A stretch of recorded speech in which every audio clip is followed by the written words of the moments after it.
The armed forces. Join me, Mark White, on GB News.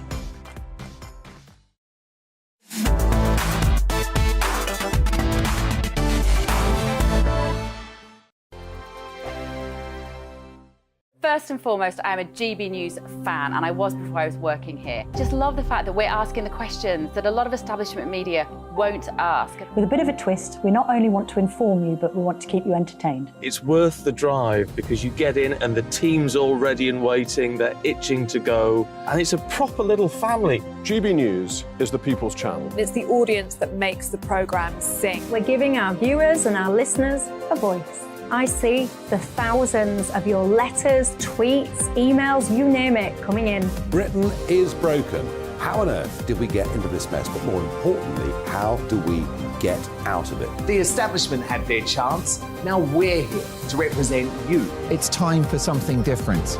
It's time for GB News. I'm very patriotic. I believe in Britain.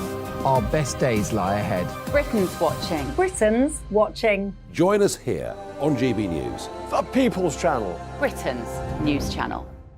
Monday to Thursday, 9 p.m. till 11 p.m. Join me, Dan Wootton. I'll bring you the sharpest takes and hottest debates. Do you not believe in prison? I don't believe in prison. I'm completely stunned. I guarantee you there'll be no spin, no bias, no censorship. I actually was personally quite offended by it. And no reason to go to bed. So I guess they've always been quite woke. That's Dan Wootton tonight on TV, radio and online. Monday to Thursday from 9 p.m. till 11 p.m. on GB News. The People's Channel, Britain's news channel. I'm Simon Evans. Join me on GB News for Headliners at 11 p.m. What's the scoop? I'll be joined by two of the country's top comedians. That's right. As we take a look at tomorrow's newspapers tonight. We're going to get into trouble. If it's a big story, we'll be covering it. Spill some tea on him. There we go. But we'll also have some fun. I wouldn't stick up a bank. My father didn't love me. So anyway, Headliners every night from 11 on GB News, the People's Channel, Britain's news channel.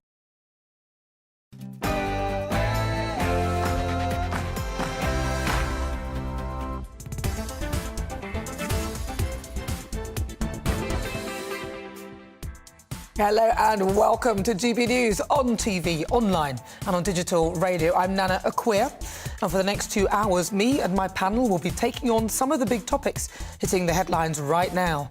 This show is all about opinion. It's mine, it's theirs, and of course it's yours.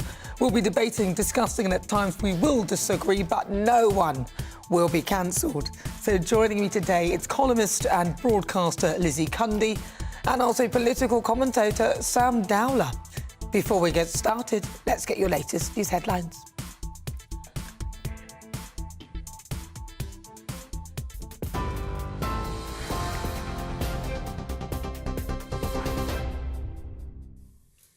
Nana, thank you and good afternoon. It's 4 o'clock. I'm Tatiana Sanchez in the GB newsroom.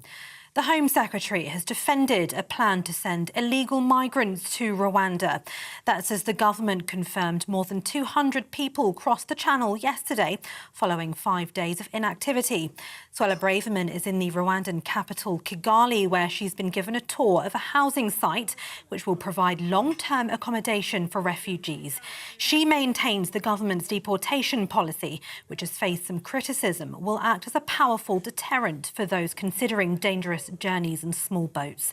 The Home Secretary also visited a training and education centre where she addressed some of the graduates.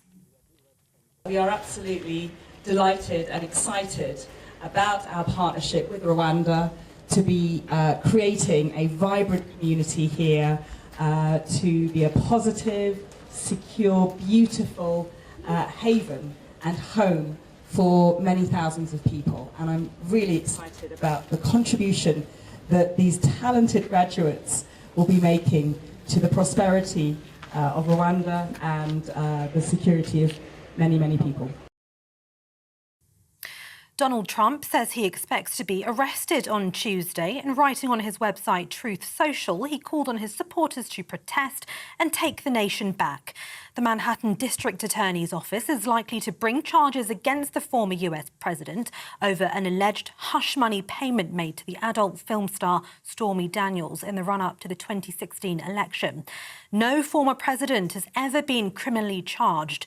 Trump, who's been impeached twice, says the attorney's office is corrupt corrupt and highly political. And the chair of Republican Overseas, Greg Swenson, told us the move will not work. This is just another attempt at getting to Trump. You know, Trump derangement syndrome is alive and well, in spite of the fact that it's been, over 2 years since he was in office. So, look, a lot of these DAs in especially the Southern New York, ran their campaigns with the slogan, "I'm going to get Trump." I don't think this will work. I think it will backfire ultimately. The SNP's chief executive has resigned with immediate effect. It follows reports Peter Murrell, who's also Nicola Sturgeon's husband, was facing the threat of a vote of no confidence following a row over the party's membership numbers. In a statement, he said while there was no intent to mislead, he accepts that's been the outcome. Michael Russell will oversee the operation of the SNP's headquarters in the interim. The RMT has warned passengers will face further rail misery unless the government offers new money in union negotiations. Thousands of its members, 14 train operators, have walked out for the second time in the space of 3 days. It's led to widespread travel disruption, with fewer than 50% of train services across the country expected to run. RMT General Secretary Mick Lynch says transport ministers need to follow the example of other government departments. We need a change. We need the government to make a change in attitude. There's a bit of that this week we've seen in the health service and maybe in the teachers' unions. The difference in those deals is that there are no conditions. It's new money, but our members are having to swallow or expected to swallow vast changes to their working conditions, and they're not prepared to do that in order to get a very modest, poor pay rise. Meanwhile, thousands of bus drivers in the West Midlands will go on an indefinite strike from Monday. Unite members employed by National Express backed the walkouts by 71%. The strike will affect local bus services, but not the scheduled white coaches. Russia's President Putin is visiting Crimea to mark the 9th anniversary of its annexation from Ukraine. Moscow seized the territory in 2014, 8 years before launching a full-scale invasion of Ukraine. Kyiv has vowed to expel Russia from Crimea and all of its occupied territories. A court hearing in Pakistan for the former Prime Minister Imran Khan has been cancelled following further clashes between his supporters and security forces. Khan was due to appear to face charges of corruption, but local reports claim he was unable to leave his vehicle due to chaotic scenes outside the court in Islamabad. He was able to mark his attendance before returning to his home in Lahore, which earlier was raided by police. It follows days of standoffs outside his property, with police attempting to arrest him earlier this week. He's accused of unlawfully selling state gifts given to him by foreign dignitaries while in office. And Gary Lineker says the support from his colleagues at the BBC has been hugely gratifying and quite beautiful. The Match of the Day presenter was taken off air last week after comparing the language used to launch the government's new illegal migration bill with that of 1930s Germany. But he returns later today to cover the FA Cup quarter-final between Manchester City and Burnley. This is GB News. We'll bring you more news as it happens. Now let's return to Nana Akua.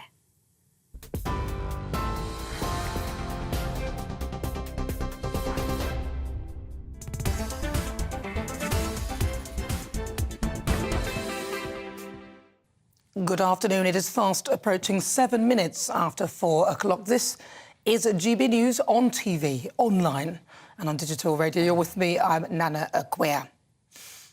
Oh dear, the SNP are in crisis. The departure of Nicola Sturgeon, who my mother just can't stand. I just can't stand that woman.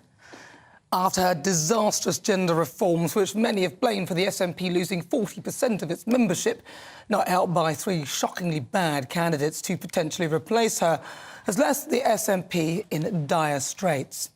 Unfortunately, Nicola has also left a bad stench in her wake as it emerged on Friday that her husband, Peter Murrell, the SNP's chief executive, had inadvertently provided bogus figures to disguise the fact that the SNP were hemorrhaging membership.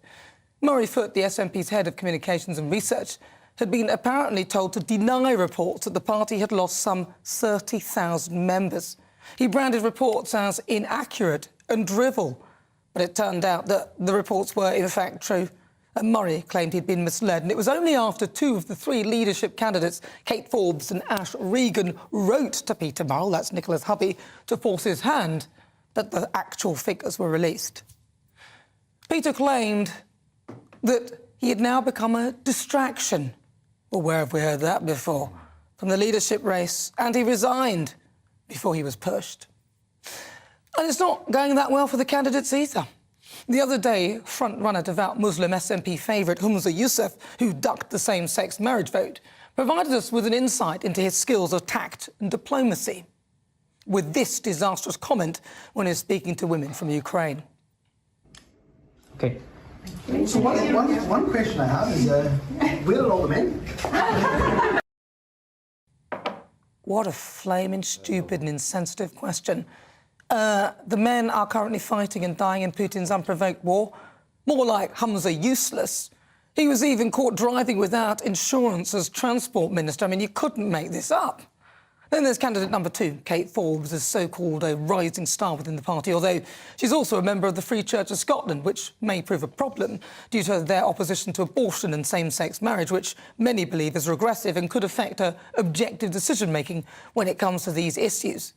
And finally, candidate number three, backbencher Ash Regan, who promised to dump Nicola Sturgeon's gender recognition reform bill. She even resigned over it at one point. She said that she would seek to introduce laws so all transgender prisoners go to prisons in accordance with their biological sex, suggesting a trans wing. Yes, very sensible woman. She doesn't sound that bad, although nobody's really heard of her until she resigned over that. Slim pickings. Frankly, the SNP are in trouble.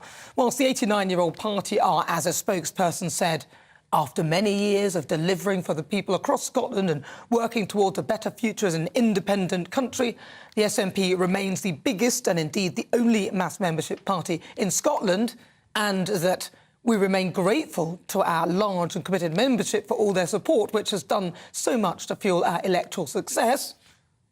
There sadly doesn't appear to be an appetite for independence.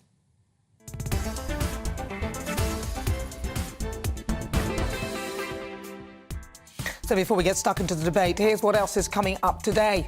For the Great British Debate this hour, I'm asking, are you warming to the Tories? Over the last month, the Tories appear to be getting the job done. Prime Minister Rishi Sunak, who nobody could really find, but turns out he'd agreed a remarkable deal between Northern Ireland and the EU. Number 10 also seemed to be making headway with immigration after striking an agreement with France in recent weeks that meant that France would actually spend more than the UK at their border. And that's as the government have reached a paid deal with the NHS to end strike action. So are you beginning to warm to the Tories? Then at 4:50, it's Royal Roundup time. Royal biographer Angela Levin and socialite Lady Victoria Hervey will be in the studio to give me the latest from behind the palace walls. On the menu, Prince Harry and Meghan postponing their decision to come to King Charles's coronation. And why on earth is Fergie, the Duchess of York, not why is she the Duchess of York, although that is a good question, but why is she coming out in praise for Meghan? All of a sudden, stay tuned, find out more. Then, at 5 o'clock, it is this week's Difficult Conversation. And I'll be joined by model Lucy Beale-Lott and Tony Byrne, CEO of Deborah, to discuss a super rare genetic condition known as butterfly skin. Despite the many challenges associated with the condition, which includes blistering skin, Lucy has remained a beacon of hope and an inspiration for others. Don't miss this incredible conversation. That's on the way in the next hour. As ever, tell me what you think on everything we're discussing. Email gbviews@gbnews.uk or tweet me at gbnews.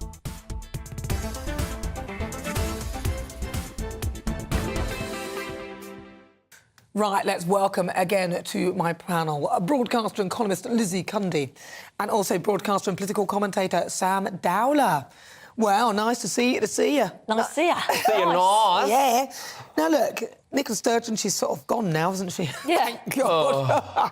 But in her wake, there's been a bit of a disaster with the SNP. I mean, it's all falling apart. I mean, Humza Yousaf, I mean, that was embarrassing, wasn't it? Fancy speaking to people whose husbands are fighting in a war zone and asking them where are all the men. Yeah. Well, I'm sorry. The worm has turned, as it were, and I wondered why she left. And here we go. It's all coming together, isn't it?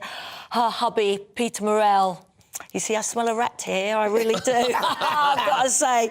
We smell a rat. But look, like her or loathe her, and I happen to loathe Nicola, she was a big personality and they're big shoes to fill. And I don't think any of these three candidates are up to much, to be honest. No. The only saving thing is that is Ash Regan going to abolish this horrific gender reform bill? And two candidates actually said that J.K. Rowling is a national treasure. Who, as we know, J.K. Rowling actually said that Nicola Sturgeon was the destroyer of all women's rights. Yeah. So for me, I think it's got to be Ash Regan. Though I know you're going to say about Kate Forbes, at least she was honest in her views. Yeah, but so what? The views are not good. Yeah, but she was very open and honest, and it's very unusual for any politician. Well, that's sad when we're saying that somebody's open and honest about views that are a little bit, backdated. Backdated, totally. Just a bit out of order. So I would say Ash Regan. Well, I mean, I'm not gonna be disappointed by the demise of the SNP, because I believe in the Union and I believe that Scotland, should remain part of the United Kingdom. However, I mean, other than that unfortunate piece of film you just showed with Hamza Yusuf there, I mean, that was just obviously a gaffe. And but I believe in most of all what he has said. I don't agree with you about the other two. I don't agree with you about J.K. Rowling. I think she should have, as Gary Lineker should have done, stayed in their own lane. J.K. Rowling doesn't work for the BBC, so we don't pay her wages. And also, this isn't about J.K. Rowling either. You just brought it up, obviously. However, Kate Forbes, it is problematic. It is problematic to say that she, if given the opportunity, she wouldn't vote for gay marriage, or she wouldn't vote for, abortion rights. I mean, come on, we're going back decades. No, we are going backwards. Yeah, exactly. But does it mean that? I think that takes her out of the running completely. I mean, Ash Regan, however, she's, like you said, nobody really knows who she is.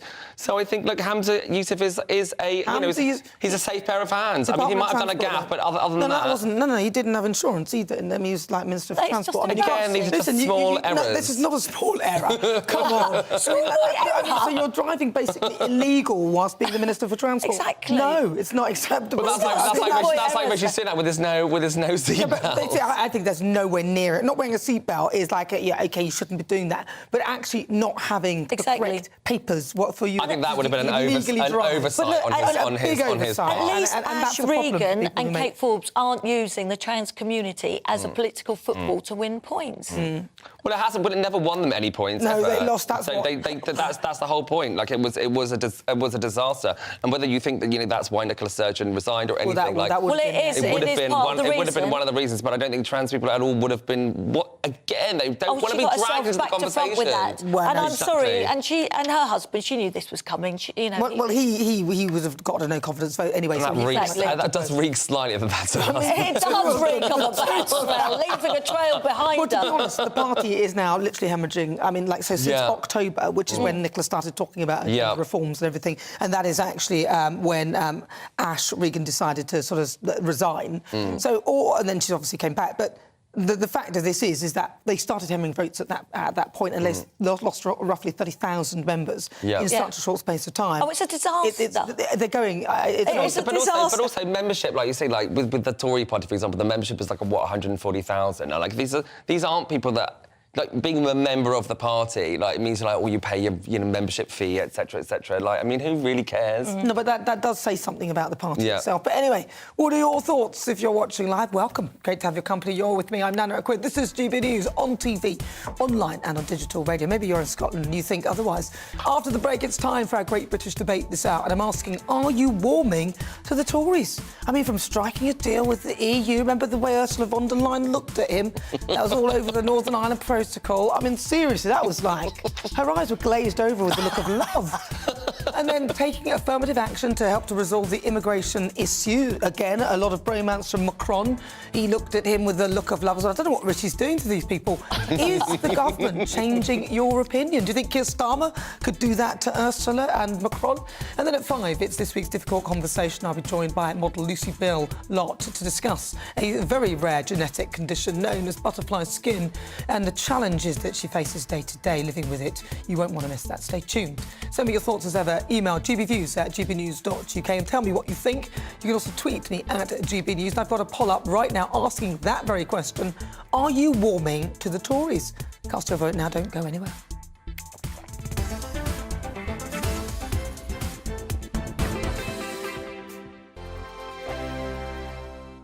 We are GB News, the People's Channel. And right across the United Kingdom. You can find us on Sky Channel 512, Virgin Media Channel 604, Freesat Channel 216. Freeview Channel 236. And YouView Channel 236. You can also take us with you on DAB Plus Radio. With the GB News app and at the website gbnews.uk. We're absolutely everywhere. Come join us on GB News, the People's Channel, Britain's news channel.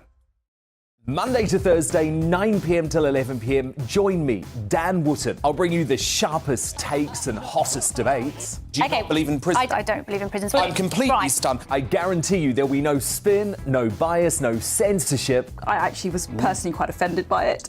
And no reason to go to bed. So I guess they've always been quite woke. That's Dan Wootton tonight on TV, radio and online. Monday to Thursday from 9 p.m. till 11 p.m. on GB News. The People's Channel, Britain's news channel.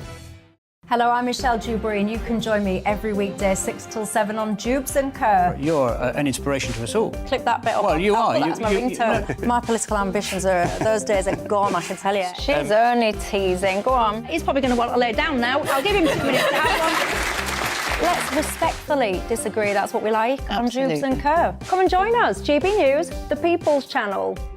Michelle Dewberry, weekday evenings at 6 o'clock.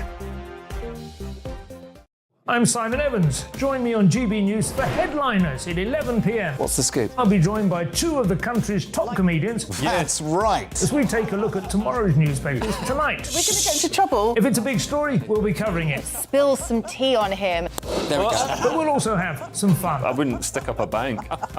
My father didn't love me. So anyway, Headliners every night from 11 on GB News, the People's Channel, Britain's news channel. It's all about family, being in people's living rooms, all the interaction and getting to know who our viewers and listeners are. When I was young, my dad used to say, Nana, stop arguing. I wanted an outlet that would enable me to give my opinion. People are going through a really hard time right now, and I know that you don't feel like you're being listened to by the establishment. I came to GB News because it's the People's Channel, and I want the audience to have their say on the events of the day. We're dynamic. We do something different. Democracy shows that the wisdom of the nation is in its people. I get to travel to find out what the story is from a personal perspective. The British people aren't fools. We know when we're not being told the full story. We've got to work out how Britain moves forward from this. It's the best country in the world. The establishment had their chance. Now we're here to represent your views. Britain's watching. Britain's watching. Britain's watching. We're proud to be GB News. The People's Channel. Britain's news channel.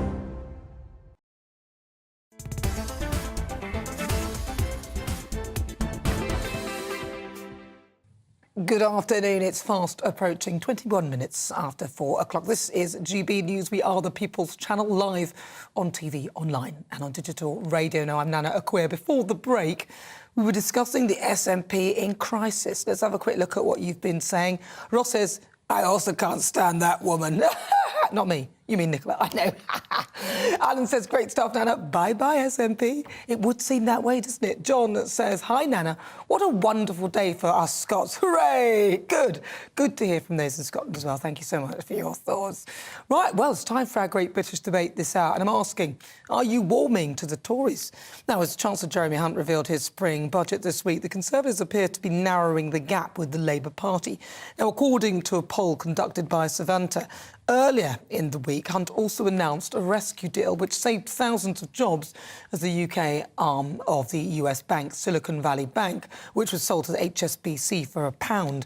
Now, that's as Sunak, in the last few weeks, agreed a remarkable deal with the EU on post-Brexit trade rules for Northern Ireland. Then even Tony Blair praised him. He came out from under his rock to come and say something. Meanwhile, it seems the Tory party are making headway with the immigration crisis after striking a deal with France, not to mention the Home Secretary Suella Braverman in Rwanda to reinforce plans to deport illegal migrants over there, where we're going alongside with Mark White is there with her. And the government appear to be getting the job done. They've agreed to pay a deal with the NHS to end the strikes, and the budget also featured pension reforms that aim to help retain GPs in order to tackle the patient backlog. Not happy with the 25% though on the business rates, but never mind business tax. But Labour have said that they would reverse these if they came into power and dubbed the move a Tory tax cut for the rich. Critics have said that the Red Wall voters are likely to get behind Labour in the next election as they feel forgotten about in the recent budget, with one poll suggesting all 45 seats could turn red. So, for the great British debate this hour, I'm asking, are you warming to the Tories? Joining me is political editor of the Sunday Mirror and Sunday People, Nigel Nelson, former MEP and businessman Ben Habib, former Labour Minister for Europe and writer Dennis McShane, and CEO of Competere and former trade advisor to the UK Secretary of State for International Trade, Shankar Singham. Shankar, I'm going to start with you because you're our economics man. Talk to me about the budget then, because a lot of people are saying that Jeremy Hunt's budget was actually good in some respects. Others are saying, the Labour Party say, they'd reverse elements of it. Your overview on it? Well, thanks, Nana, for having me on. And I think overall, it's a sort of steady as she goes budget. It's a budget that is designed, I think, really to tackle some major problems in the UK economy. We have a very, very high level of debt to GDP. So you want to work on both of those, lowering the debt and increasing the GDP, preferably. They're tackling the fact that a lot of workers who are over 50, which would apply certainly to me, are essentially not returning to the workforce. So one of the things that the lifting of the pension cap is designed to do is to create the incentives for people to actually come back to work. Because if you have no incentive to come back to work, then we're going to lose these people from the workforce, which is what has been happening. There's also some things around, obviously, corporate tax has gone up to 25% from 19%, but you also have increased allowances for companies, which is another problem in terms of incentives that we've seen in the UK in the past. And there are other proposals like investment zones, which are quite similar to the Liz Truss Kwasi Kwarteng proposal for investment zones. Right. So some of the stuff that's been taken on is similar. I want to bring Dennis McShane in because, Dennis, you are Minister for Europe. You were former Minister for Europe. What's your view on it? Because, it seems to be they're catching up with the Labour Party now. Some of those things in the budget seem to be appealing to all the right people. I think they are, but not quite in that sense. I agree very much with what was just been said. What you sense now is that the adults are back in charge in British politics. We had the 7 years after Brexit with May and Truss and Johnson and Corbyn. The politics of this country is in complete meltdown. Now we've got two sensible leaders. Arguably, you could say that Rishi is nicking Keir's clothes, because what has Keir done? He's shut lots and lots of things down. He's got rid of his awkward squad. Now, if Rishi gets lucky this week and Boris Johnson is found guilty by the Stand and the Privileges Committee of the House of Commons, that's game over for Boris. I think Rishi has opened good lines now with the EU, with the Commission. He's broadly accepted their point of view on Northern Ireland and Dublin's point of view. That'll be voted on Wednesday. He's gone off and paid Emmanuel Macron 550 million euros. He needs it for all of his pension reforms. In other words, we're talking common sense politics again. We had a rather boring budget which doesn't frighten the horses in any way at all. And that's Jeremy's job throughout his life. He's always managed decline of the NHS. He's boring. The Foreign Office, but a bit boring. But he's very boring. Let's bring Ben Habib in. Ben Habib. Ben. Sorry, can you hear me? We can hear you, Ben. Connection. Yes. I'm not warming to the Tories at all. I think it was an awful budget. The increase in corporation tax, which took it back to levels we haven't seen for a long time, I think was the single worst move by the government. I don't agree that the offsets that it offered at the same time, relief for investment, will make any difference really to the British economy. 80% of the British economy is services, so it doesn't make the kind of investments that would create the offsets. Taxes are at a 70-year high, post-World War II high, and if you believe that taxes need to be at an optimum level to maximize government take and to engender growth, taxes have to be cut, not put up. So I think what we've seen with this latest budget is more of the same Tory kind of economic management that we've had for 13 years, which is tax us highly and choose how to spend our money. And those 12 zones that the government set up for investment are quite different to the ones proposed by Liz Truss, because Liz Truss was going to engender growth by cutting taxes in those areas. This is actually an £80 million handout to each of the 12 areas. And I think the £6.5 billion handout for childcare is misplaced. What they should be doing is cutting taxes across the board for everyone. The £6.5 billion would have enabled them to do something like a 1.25% cut in the basic rate of tax. And that's what they should have done, rather than trying to micromanage which part of the workforce works. And I also think that the reforms that they made to the pension schemes won't work. The over 50s are not working because they're bemoaning the fact that they can't contribute to their pensions. They're not working for the same reasons that lots of other age groups aren't working. That's because it doesn't pay to work anymore. Tax rates are so high, they have to come down across the board. So I think it was a typical Tory budget.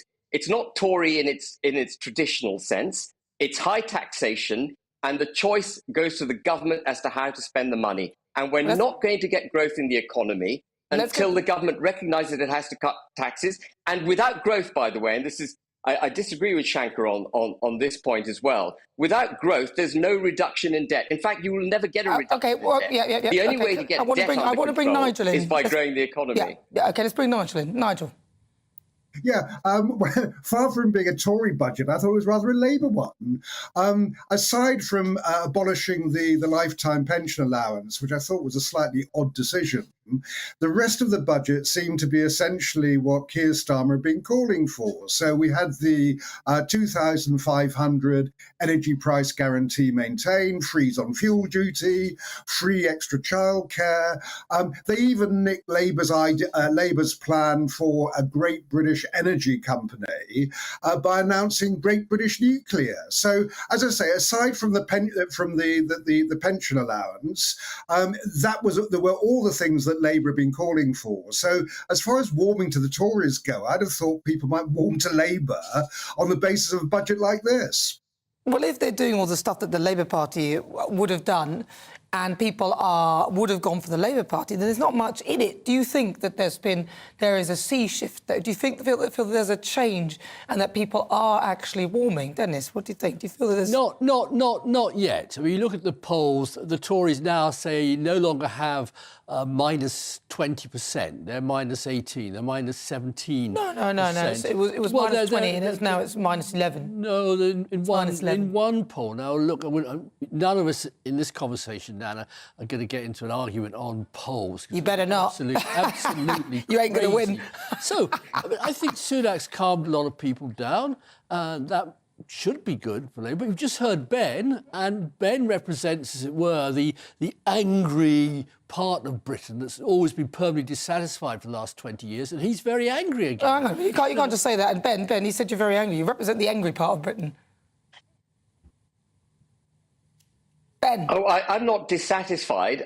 I'm only dissatisfied because of the trajectory of the economy, the poor state it's in, and the failure of the government to come up with policies that are actually going to put the economy back on its feet again. Remember, national debt is at a post-World War II high, taxes at a post-World War II high, inflation at a 40-year high. The net median wage after tax is not much more than what you would earn on benefits. But we are relying on a cheap, unskilled labour force to drive the economy.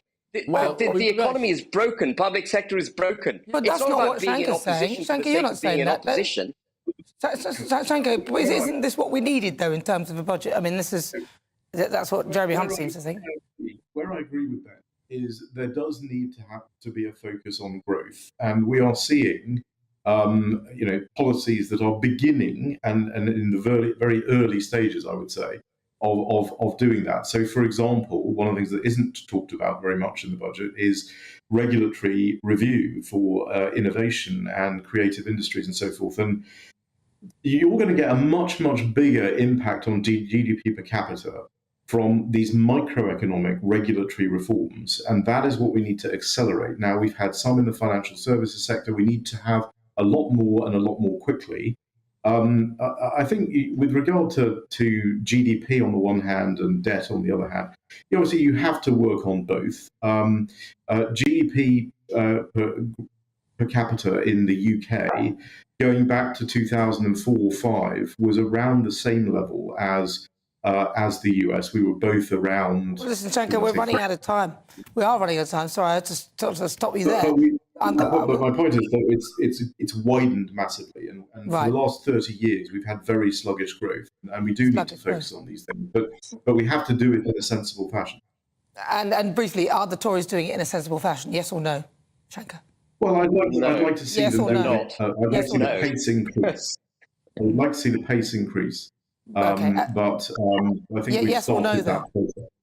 Okay. What about you, Nigel? Briefly, then, a yes or no answer. So, do you think people are warming to the Tories? Yes or no?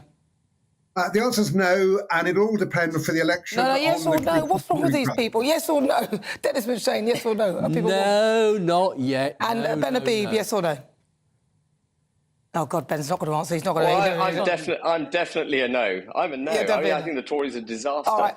People can't say yes or no. Listen, thank you so much for your thoughts. Political editor of the Sunday Mirror and Sunday People, Nigel Nelson, former MEP and businessman Ben Habib, former Labour Minister for Europe Dennis McShane, and also CEO of Competere and former trade advisor to the United States Trade Representative Shankar Singham. Thank you, guys.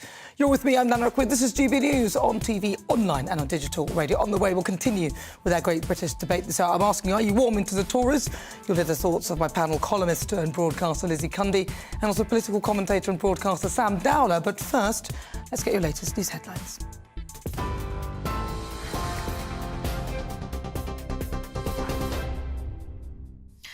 Nana, thank you and good afternoon. It's 4:34. I'm Tatiana Sanchez with the latest news headlines. The Home Secretary has defended a plan to send illegal migrants to Rwanda after the government confirmed more than 200 people crossed the channel yesterday following 5 days of inactivity. Suella Braverman is in the Rwandan capital, Kigali, where she's been given a tour of a housing site which will provide long-term accommodation for refugees. She maintains the government's deportation policy, which has faced some criticism, will act as a powerful deterrent for those considering dangerous journeys in small boats. The Home Secretary also visited a training and education centre where she addressed some of the graduates. We are absolutely delighted and excited about our partnership with Rwanda to be creating a vibrant community here, to be a positive, secure, beautiful haven and home for many thousands of people. And I'm really excited about the contribution that these talented graduates will be making to the prosperity of Rwanda and the security of many, many people. Donald Trump says he expects to be arrested on Tuesday. And writing on his site Truth Social, he called on his supporters to protest and take the nation back. The Manhattan District Attorney's Office is likely to bring charges against the former US president over an alleged hush money payment made to the adult film star Stormy Daniels in the run-up to the 2016 election. No former president has ever been criminally charged. Trump, who's been impeached twice, says the attorney's office is corrupt and highly political. Russia's President Putin is visiting Crimea to mark the 9th anniversary of its annexation from Ukraine. Moscow seized the territory in 2014, 8 years before launching a full-scale invasion of Ukraine. Kyiv has vowed to expel Russia from Crimea and all of its occupied territories. TV, online and DAB+ radio. This is GB News. Now it's back to Nana.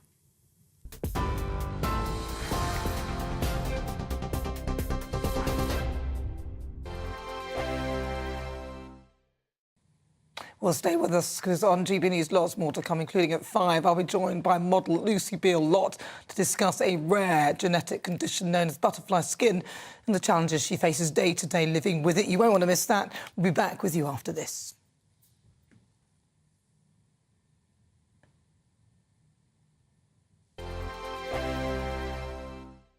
I joined GB News because I was sick and tired of not hearing my views being represented, not just mine, but so many people that I knew and spoke to. I just couldn't get my voice out there. I couldn't say anything. I couldn't do anything. Whatever the narrative was, I kind of had to follow it. GB News is there to provide a voice for those who have been ignored by the establishment media. We think different things, we've got a different style. GB News is here to be optimistic and positive about the future. It's real kind of dynamic and flowing, with the audience very much at the heart of it, like a big family.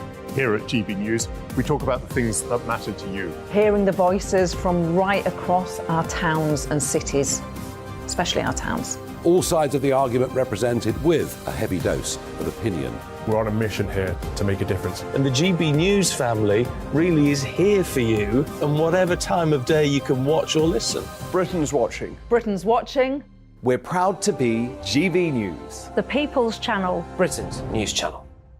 Westminster is going around in ever-decreasing circles, followed by the media. Britain is broken. How on earth did we get into this mess? But more importantly, how do we get out of it?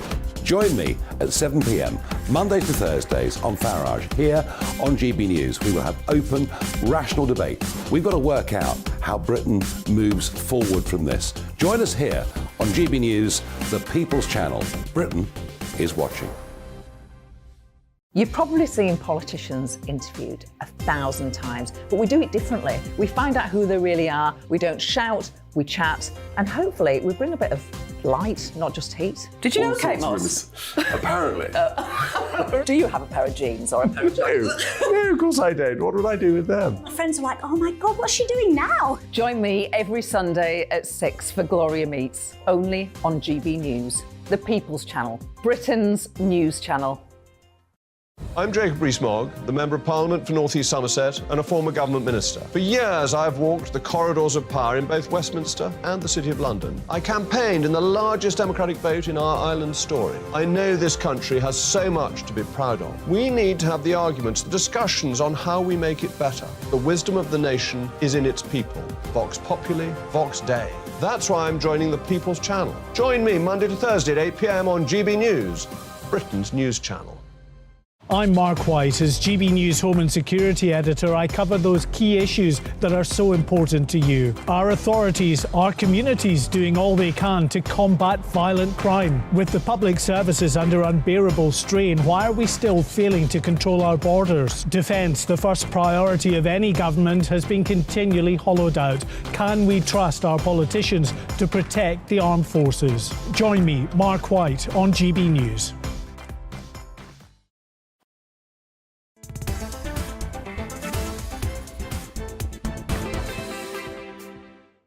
So welcome back. You're with me. I'm Nana Akua. This is GB News on TV, online and on digital radio. Don't forget as well, you can download the GB News app. Now it's time for our great British debate this hour. British. And I'm asking, are you warming to the Tories? As the Chancellor revealed his spring budget this week, the Conservatives appear to keep narrowing the gap with the Labour Party in the polls. All whilst Rishi Sunak in the last few weeks agreed to a remarkable deal with the EU over the Northern Ireland Protocol, which even Tony Blair praised. He crawled from under the rock he was under to make some comments. Meanwhile, it seems the Tory party are making headway with the immigration crisis after striking a deal with France, not to mention the Home Secretary, Suella Braverman, is in Rwanda to reinforce plans to deport illegal migrants to that country. Now, the government appear to be getting the job done. They've also agreed to pay a deal with the NHS to end the strikes and includes pension reforms to the budget to keep NHS doctors in work. So, I'm asking, are you warming to the Tories? Let's see what my panel make of that. I'm joined by columnist and broadcaster Lizzie Cundy, and also political commentator Sam Dowler. Now, listen, unlike the others, they couldn't give me a straight answer. So I started to get a little bit irritated by it, honestly. I'll give you a straight answer. Well, I'll start with Sam, and then let's see what you have to say, because you started last time. No, I'm not warming to the Tories at all. I'm sure I might have discussed it before on this panel or on this show. My dad died during the pandemic. Oh, I didn't realise that. Sorry to hear that, Sam. Yes, and I had COVID at the time. So when he died downstairs, I had to go back upstairs and I isolated for another 5 days on my own without being able to hug my mother or my partner. That's heartbreaking. He died of COVID? No, he didn't die of COVID. He died of cancer, but it was like obviously during the time, and I couldn't give it to my mum. I couldn't give it to my sister who was over from Australia. Oh no! And they were having parties in Number 10, so I just can't forgive. I mean, I guess I agree that they're making some headway. I do, but like they still come across as like, you know, even last week there was a bill about banning big game hunters, like bringing back, like, you know, parts of a lion or parts of a giraffe, and obviously it was a backbencher Tory that was like the stick it in the mud, saying like, no, they should be able to, etc. So they still come across as the nasty party, and I think like when it comes to the next general election, people will want to punish them. I want to punish them. I want to vote against them. And also at the same time... Can I just say, with regard to the parties and things, you are aware that it was led of civil servants as well, who were across parties. So where, you know, like, so what you're saying, it was the governments, like Seb, that Boris may have been at one or two, or maybe not at some, and he may not know what was going on. Rishi was as well. But the bottom line is the perpetrators of a lot of these parties were civil servants who are cross-party, and they form the government. And that's fine, but it's Starmer had Currygate. Yeah, you know, but it's the idea that they were doing it. That they were the ones in power. But it was the civil servants. So but also, and like your guest just said as well, like, you know, a lot of you know, their new ideas have been like, you know, co-opted from Labour anyway. So it's but the Labour Party are turning to the Tory Party. Well, exactly. There's not much apart from them. Exactly. So the point is people will vote against the Tories. And Labour will come in, and there probably won't be that much difference, as you say. So no, in conclusion, no, I am not voting for the Tory Party. God, somebody's able to answer that question straight. The other four struggled.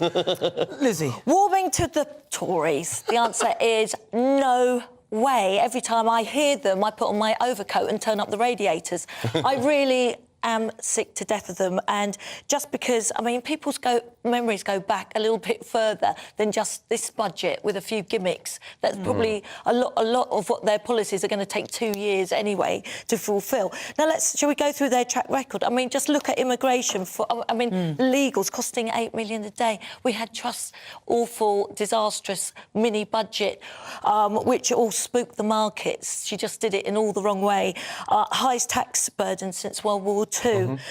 Total lack of investment in energy roads, huge shortage of skilled workers, inflation at 10%. We go on, NHS still at a shambles, strikes still going on. I got stuck in the teachers, they were protesting down Park Lane. You ended up in there. They were actually thinking, I honked them to get out of the way. They thought I was supporting them. I was like, no, get back, education.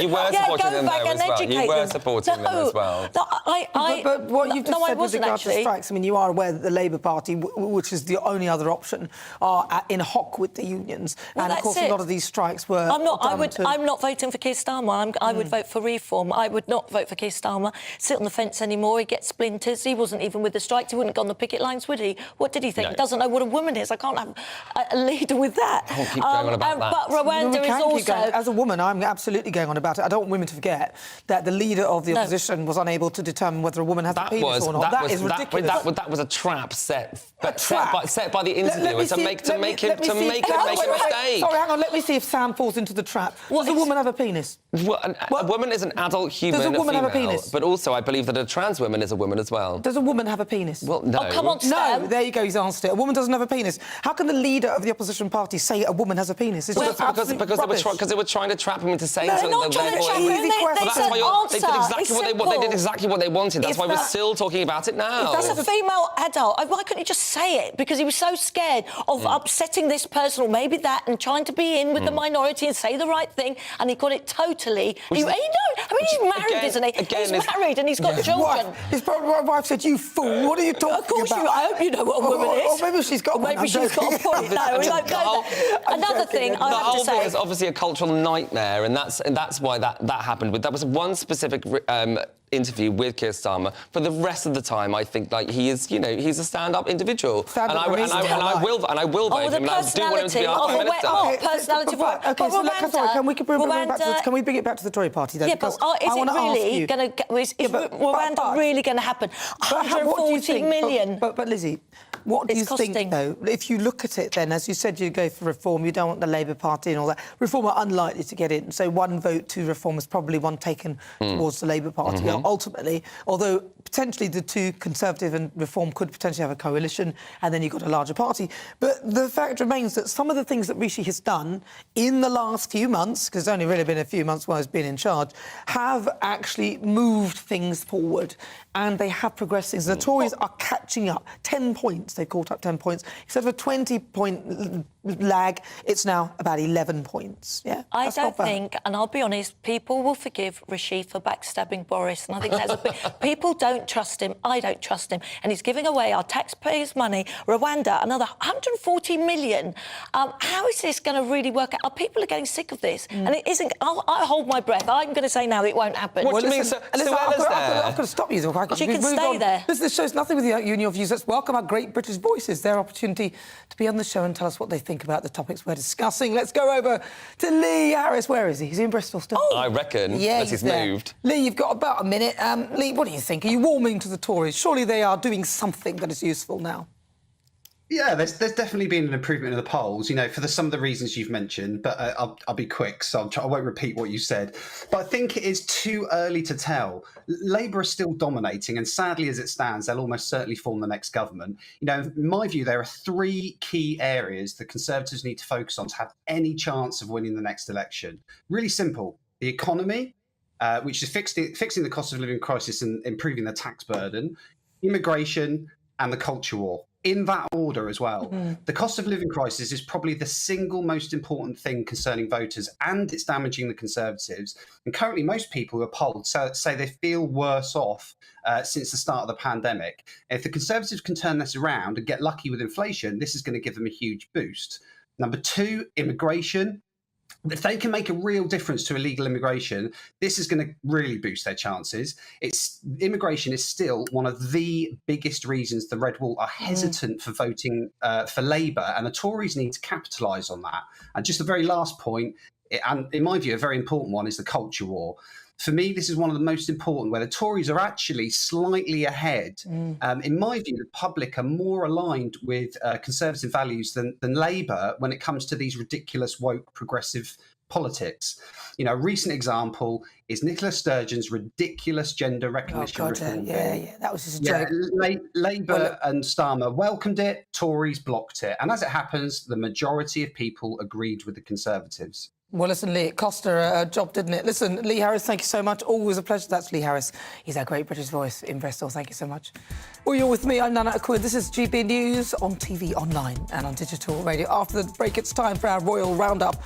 Royal biographer Angela Levitt, socialite Lady Victoria Hervey will be giving me the latest on Harry and Meghan and the funny story about what Fergie and Diana got up to on the Duchess of York's hen do. Don't miss that. It's on the way.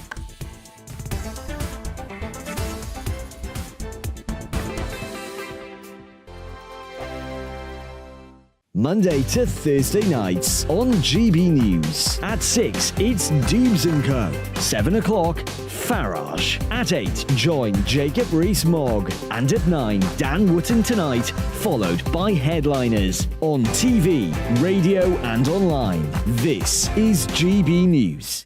First and foremost, I am a GB News fan, and I was before I was working here. Just love the fact that we're asking the questions that a lot of establishment media won't ask. With a bit of a twist, we not only want to inform you, but we want to keep you entertained. It's worth the drive because you get in and the team's all ready and waiting, they're itching to go, and it's a proper little family. GB News is the people's channel. It's the audience that makes the programme sing. We're giving our viewers and our listeners a voice. I see the thousands of your letters, tweets, emails, you name it, coming in. Britain is broken.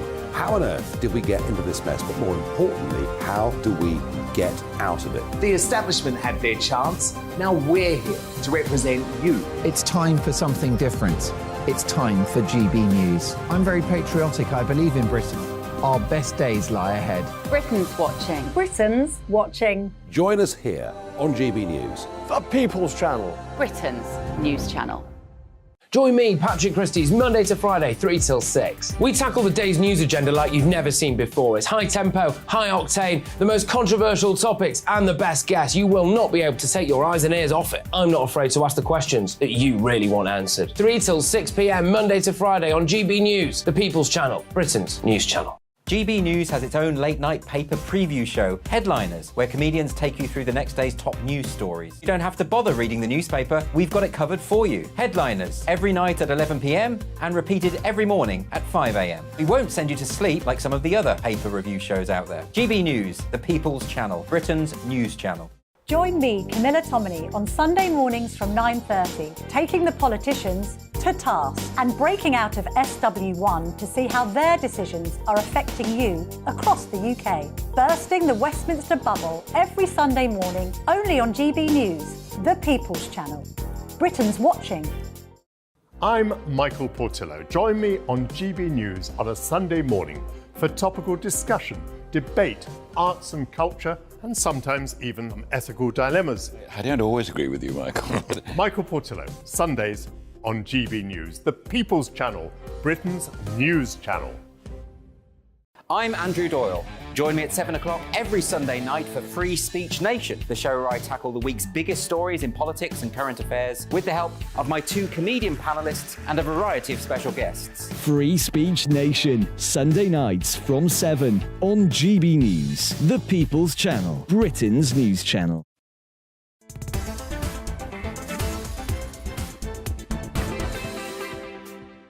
It's just coming up to 7 minutes towards 5 o'clock. This is GB News. We are the People's Channel. I'm Nana Akua. Now, there's always something going on in the royal household, and this week has been no different. The Princess of Wales has made royal history this week when she took the salute for the very first time as Colonel of the Irish Guards. And Prince Harry is suing the Mail on Sunday over an article that was written about his security in the UK. So every Saturday I like to give you a rundown, and who better to do that than royal biographer Angela Levin and aristocrat Lady Victoria Hervey. Well, I'm going to start with you, Angela. Well, there's a lot going on with these royals, isn't there? Where should we go? What should we start with? Well, we can start with, I think, Catherine. And one of the things that I thought was absolutely moving about her taking over was that William, her husband, had done it first, but he'd taken on from his father, who's now dead, unfortunately, and he's working as colonel for the Wales. And so he can't do that one. But the way he passed it over, the way he looked at her, what she dressed like was absolutely stunning, I thought. And she'd had 4 buttons on her turquoise coat, and then a gap, and then 4 buttons, because that's exactly the same as the uniform that the Irish Guards wear, which I thought was an incredibly nice touch. Very observant of you, Angela. Yeah. You counted as 1, 2, 3. Oh, there's a gap there. 1, 2, 3, 4. Oh, that's nice. I've got nothing else to do, have I? No. And also he said that he's very happy to pass the colonel over, and that she would be very dutiful and she would be very hardworking. He praised her to the roof, and when she went on, she said how grateful she was and that she thought it was a real honour. I just thought it was really nice royal behaviour of actually admiring each other and moving on. But when it came to drinking Guinness, because yesterday was St Patrick's Day, he couldn't finish the pint, but I think she did quite well. Oh, did she do better than him? I don't know if she did better, but he certainly didn't want to do it all. And they made a joke about him, but I thought probably he's got several other things to do. But they were all sitting around chatting and eating, and it just seemed extremely relaxed. And I thought, well, that's really nice. We can all be very pleased about that. Yeah, I can imagine saying, oh, I passed it over, love. Catherine! Not in public, then there's a scrap. I'd like to see that.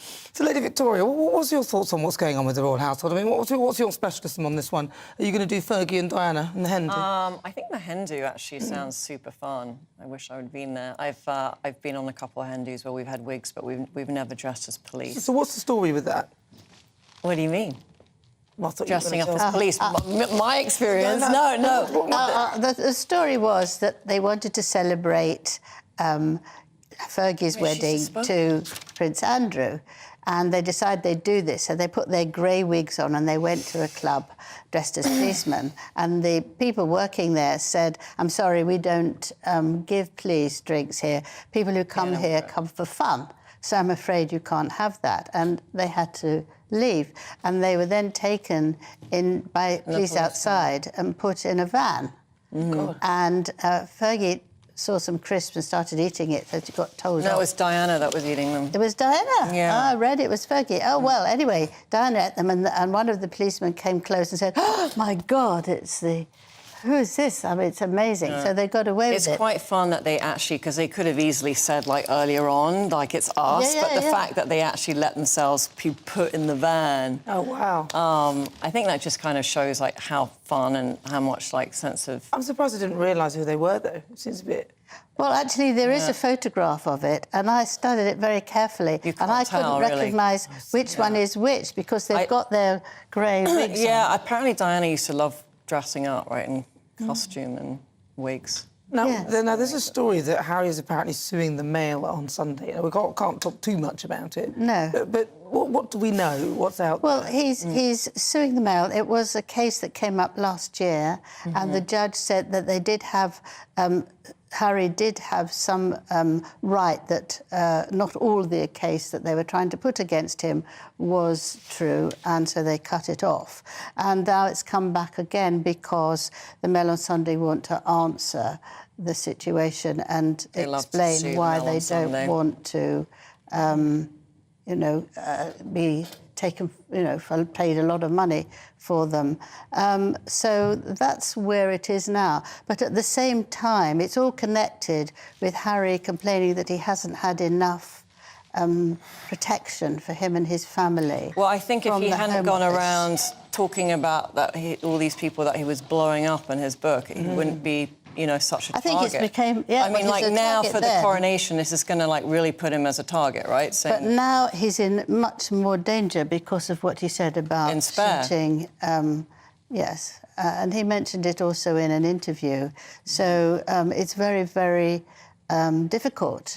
But he's suing the Home Office as well, and he didn't like that the Mail had heard about it and was making comments about it. But he's also going to be suing... Nice talk for 1 second in a minute. Yeah, go on. Go on. No, it's like, no, I haven't been able to say anything. No, I just feel like, I mean, whatever he does, he wants to sue for, every little thing that's out there. I mean, in a way, though, at least he is one of the royal family that actually does stand up for himself. Do you know what I mean? Because a lot of them won't do that. So, in a way, I kind of respect that, but he needs to, like, not be such a brat about everything. I think it's a tragic way of trying to be powerful. Myself. He's also suing the Mirror and what was the News of the World news group. So that's the thing. It's like, how can he ever expect the papers to be on his side if all he does is sue them, right? It's like there's never going to be a peace offering. No. Well, but to be honest, I mean, I think he just wants more money. Well, that's what they're always after, isn't it? Well, it's an alternative to telling the royal family that they're all ghastly. I mean, this will be another outlet, but I'm being sarcastic about that. I think it's tragic that all he can do now is try and make these small complaints and get a lot of money for it. Well, listen, thank you very much for joining me, Angela Levin and Lady Victoria Hope. Always a pleasure. That, of course, is the Royal Roundup. More to come in the next hour.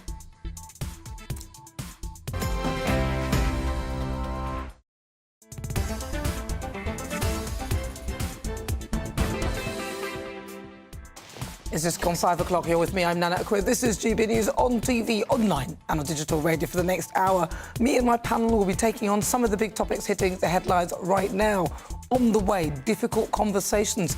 I'll be talking to an incredible lady who suffers from a rare condition commonly known as butterfly skin. Stay tuned to find out more about her story. And for the Great British Debate this hour, I'm asking, with the likes of Gary Lineker earning $1.35 million paid for by us, the licence payer, and presenting nothing more than a football show, I'm asking, should the public have a say in BBC Pay? But first, let's get your latest news headlines.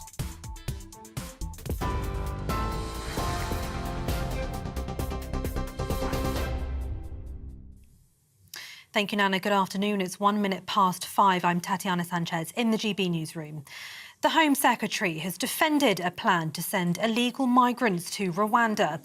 That's as the government confirmed more than 200 people crossed the channel yesterday, following 5 days of inactivity.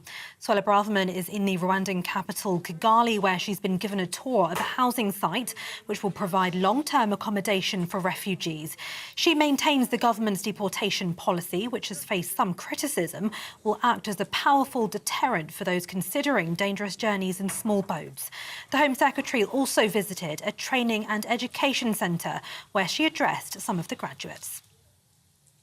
We are absolutely delighted and excited about our partnership with Rwanda to be creating a vibrant community here, to be a positive, secure, beautiful haven and home for many thousands of people. And I'm really excited about the contribution that these talented graduates will be making to the prosperity of Rwanda and the security of many, many people.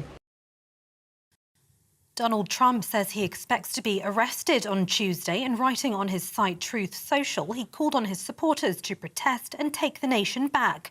The Manhattan District Attorney's Office is likely to bring charges against the former US president over an alleged hush money payment made to the adult film star Stormy Daniels in the run-up to the 2016 election.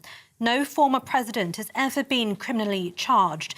Trump, who's been impeached twice, says the attorney's office is corrupt and highly political, while the chair of Republican Overseas, Greg Swenson, says the move will not work. This is just another attempt at getting to Trump. You know, Trump derangement syndrome is alive and well, in spite of the fact that it's been, over 2 years since he was in office. So, look, a lot of these DAs in especially the Southern New York, ran their campaigns with the slogan, "I'm going to get Trump." I don't think this will work. I think it will backfire ultimately. The SNP's chief executive has resigned with immediate effect. It follows reports Peter Murrell, who's also Nicola Sturgeon's husband, was facing the threat of a vote of no confidence following a row over the party's membership numbers. In a statement, he said while there was no intent to mislead, he accepts that's been the outcome. Michael Russell will oversee the operation of the SNP's headquarters in the interim. The RMT has warned passengers will face further rail misery unless the government offers new money in union negotiations.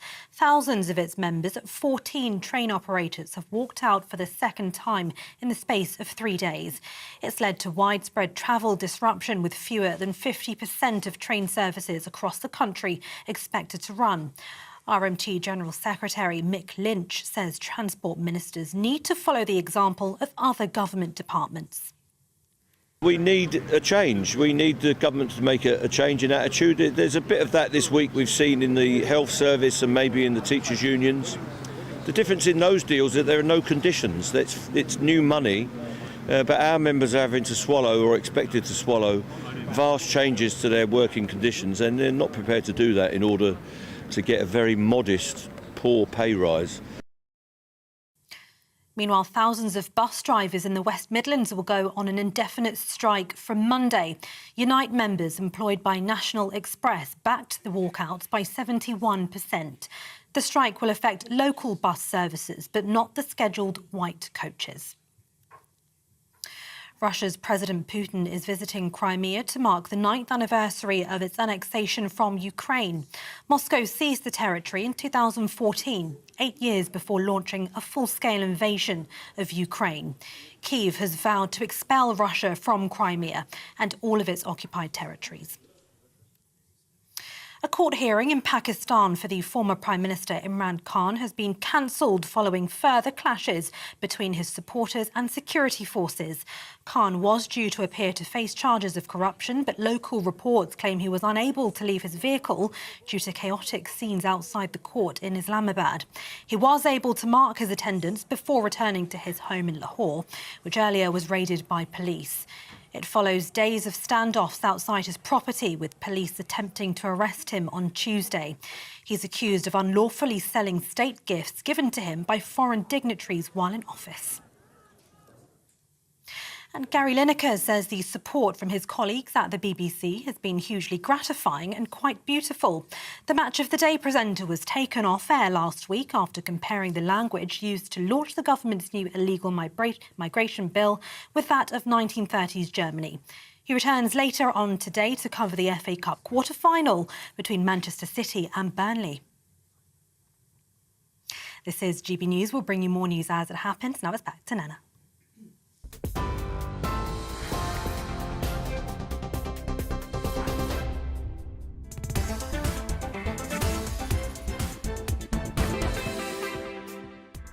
Hello, good afternoon. It's fast approaching 7 minutes after 5 o'clock. This is GB News. We are the People's Channel. I'm Nana Akua. And for the next hour, me and my panel will be taking on some of the big topics hitting the headlines right now. This show is all about opinion. It's mine, it's theirs, and of course it's yours. We'll be debating, discussing, and at times we will disagree, but no one will be cancelled. So joining me today is columnist and broadcaster Lizzie Cundy, also political commentator Sam Dowler. Still to come, it's my difficult conversation, and I'll be joined by model Lucy Beale-Lott. She suffers from a rare condition, otherwise known as butterfly skin, or EB. And it causes fragile, blistering skin. Now, she doesn't let her condition slow her down. I'll also be joined by the CEO of the charity, Deborah Tony Byrne, to discuss everything about this rare condition. Then, the Great British Debate this hour, I'm asking, should the public have a say in BBC pay? The BBC is set to increase licence fees by £13 next year, in line with inflation, and that is as the likes of Gary Lineker is expected to make a return to Match of the Day tonight, following his recent suspension from hosting duties on a salary of £1.35 million paid for by us, the licence payer. Meanwhile, he could also be receiving even more money on top of his already ridiculous salary due to his podcast work, as BBC local radio stations are facing drastic cuts, leading to many questions as to what the broadcaster's priorities are.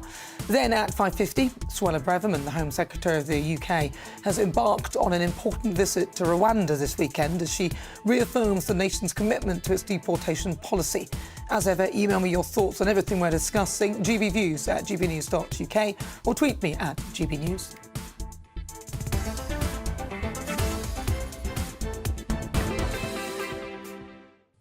So it is time for this week's difficult conversation. Today I'm discussing a rare and very painful skin condition called epidermolysis bullosa, or EB.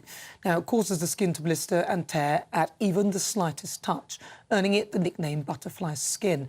And people living with EB are often left in constant pain, and in severe cases, it can even be fatal. Now, due to the rarity of the condition, very little funding is allocated to research, leaving people with EB to suffer without any effective treatment options. But despite the challenges of living with this, Lucy Beale-Lott is an advocate for EB awareness and has urged social media and her modelling career to share her experiences and raise awareness about the condition. And she's continuously inspiring many with her positive attitude and advocacy efforts. And I'm pleased to say I'm joined in the studio by model and advocate Lucy Beale-Lott, the CEO of Deborah Tony Byrne. So, Lucy, thank you so much for joining me. Thank you for having me. It means a lot. Yeah, well, so talk to me about this condition then, and how do we say it correctly? Because I'm hoping that I got it right. So there are many subtypes of EB, but I have recessive dystrophic epidermolysis bullosa, or RDEB for short. It is considered a very severe subtype of EB, and it affects everything. It affects not only my top layer of skin, but it also affects every internal surface as well. So my mouth, my eyes, my throat, everything. A lot of people think it's just a skin condition, but it's a lot more. So what does that mean then to you? I mean, how does it affect you? You say it affects everything, so your organs, your skin, things that people can't see. But what does it do to those things? It can make a lot of things very difficult. I never really knew I was different growing up until I had my first surgery whenever I was 12. It was for my throat. Scar tissue over time does not stretch, it contracts. And this includes the internal scar tissue. So whenever I was 12, my throat closed and I needed to have emergency surgery to open it back up. And I remember whenever they put the oxygen mask on me as they put me to sleep for the surgery, and I remember thinking, oh, this might not just make things difficult, it might make things ultimately impossible. And that was the first time I really felt the weight of my condition. So did you have it from birth, and were they aware of it from birth? It is a genetic condition. Right. I was very lucky that the hospital I was born at in Texas was aware of EB and had seen it before. And I was very quickly diagnosed visually and then diagnosed genetically a little bit later on. So visually, then how did you differ to the other babies? How did you come out differently? So I'm the youngest child of 3, and so my mom knew what was normal newborn skin and what wasn't. And I was born with my entire right thumb was a blister, and she knew that that wasn't quite right. But what really was an indicator of something being wrong was whenever they removed one of the monitoring panels on me and it tore off all my skin, and my mom knew there was something very seriously wrong. Wow. Now, Tony, talk to me about this condition then. So for somebody who doesn't fully understand, because I can understand obviously this is a very painful and difficult thing to live with, but for somebody who doesn't understand, how does it sort of, what is the technicality of what's happening to the person who's suffering with this? So it depends on the severity of the condition of EB. But in its mildest form, if you can call EB mild, they may not be able to walk. Okay. They may not be able to walk down the street because their gait changes because of blistering on their feet, and any sort of friction will come up when blistering. The worse it becomes whether they have to go into wheelchairs, eye scarring.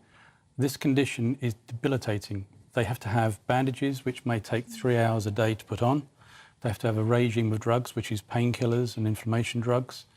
And the mental health aspect is enormous because sometimes they just will not go out of the house because of the concern they have about being touched or hit that will affect their skin. So this difficult subject of EB is what Deborah is set up to do. We were the first global patient organisation set up in 1978. And what our task is to do, if you look at it in 2 buckets, one is that today we have a community support team that will go in to a hospital when the child is born and help the family through that difficult, your child has EB, through their journey of life, how they progress into school, how they educate teachers, governors, parents, students, and they take them through the secondary school, college, into relationships. But it is about emotional support, financial support and guidance and practical tips. It is there as the first thing on the mental health element as we are the first person they talk to. In terms of tomorrow, though, we look at research. So we don't get government funding. Our funding comes from donors, trusts, and we've got over 100 shops throughout the UK. And this actually generates money for us to support community support teams. We have holiday homes and then in for research. And in terms of tomorrow, we've launched this year a £5 million appeal to try and get 3 million for drug repurposing. So at the moment, Lucy has no drug that is for her. To get a new drug onto the market takes 15 to 20 years, and it could cost about $100 million because for every 1 drug, 99 fails.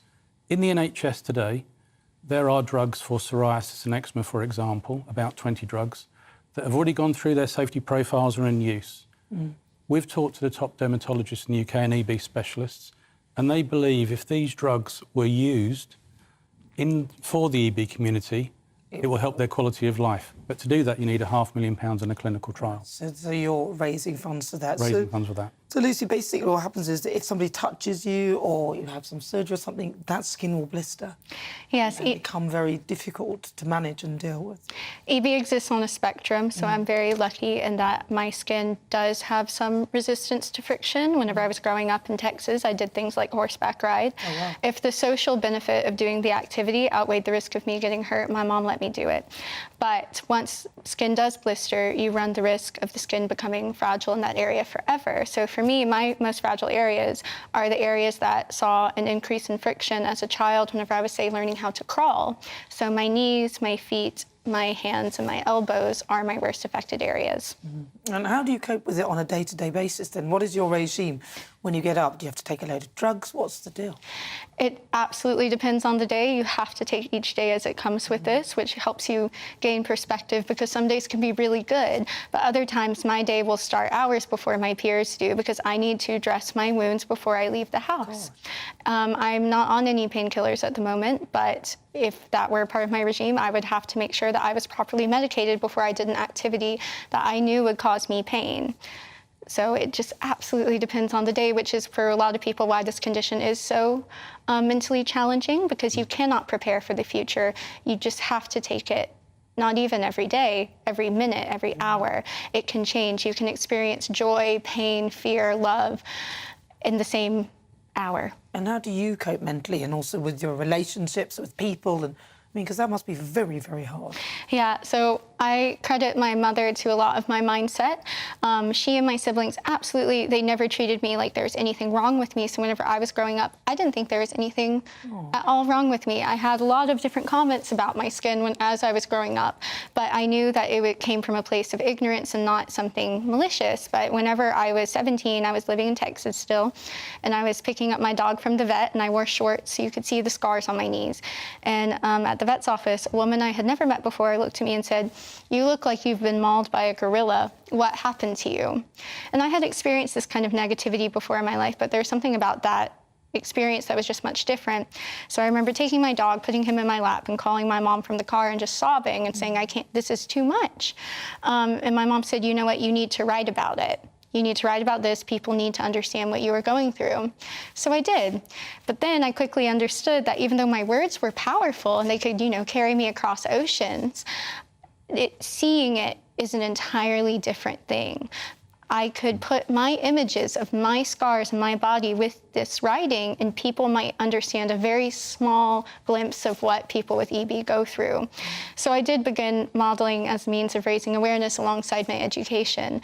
But I also really quickly found out, as a young child being sick all the time, that my mind was a lot more powerful than my body.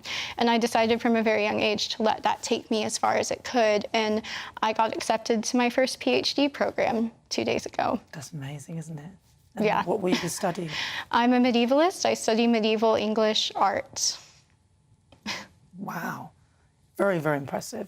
Thank and you. so what are you hoping to do now, moving forward? How do you want to progress it? So you're going to study medieval art? Yeah. Where do you want that to take you? I would love to teach. I would love to work in a museum or heritage studies or anything like that. But most of all, I just want people to be able to Google EB and have hope.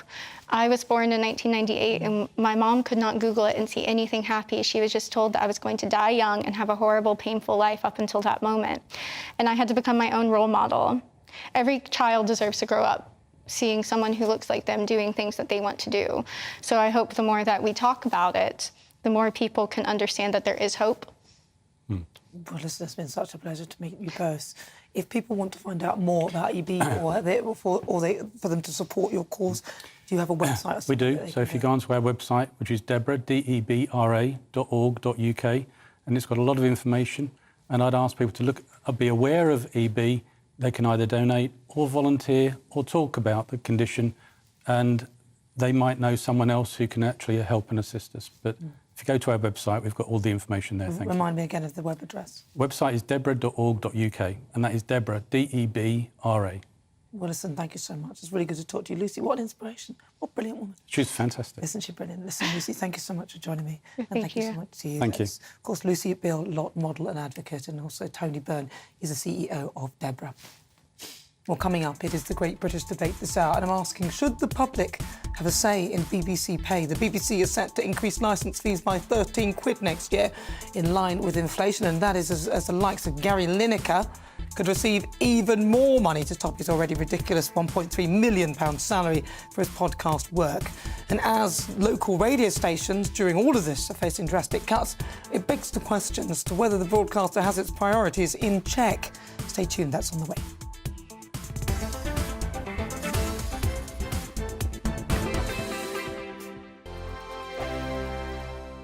We are GB News, the People's Channel. And right across the United Kingdom. You can find us on Sky Channel 512, Virgin Media Channel 604, Freesat Channel 216, Freeview Channel 236, and YouView Channel 236. You can also take us with you on DAB Plus Radio, with the GB News app and at the website gbnews.uk. We're absolutely everywhere. Come join us on GB News, the People's Channel, Britain's news channel. Monday to Thursday, 9 p.m. till 11 p.m. Join me, Dan Wootton. I'll bring you the sharpest takes and hottest debates. Do you not believe in prisons? I don't believe in prisons. I'm completely stunned. I guarantee you there'll be no spin, no bias, no censorship. I actually was personally quite offended by it. And no reason to go to bed. So I guess they've always been quite woke. That's Dan Wootton tonight on TV, radio and online. Monday to Thursday from 9 p.m. till 11 p.m. on GB News. The People's Channel, Britain's news channel. Hello, I'm Michelle Dewberry, and you can join me every weekday 6 till 7 on Jubes and Co. You're an inspiration to us all. Clip that bit up. Well, you are. That's my ringtone. My political ambitions are, those days are gone, I can tell you. She's only teasing. Go on. He's probably going to want to lay down now. I'll give him 2 minutes to have one. Let's respectfully disagree. That's what we like on Jubes and Co. Come and join us. GB News, the People's Channel.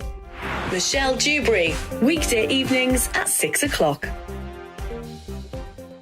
I'm Simon Evans. Join me on GB News for Headliners at 11 p.m. What's the scoop? I'll be joined by 2 of the country's top comedians. That's right. As we take a look at tomorrow's newspapers tonight. We're going to get into trouble. If it's a big story, we'll be covering it. Spill some tea on him. There we go. But we'll also have some fun. I wouldn't stick up a bank.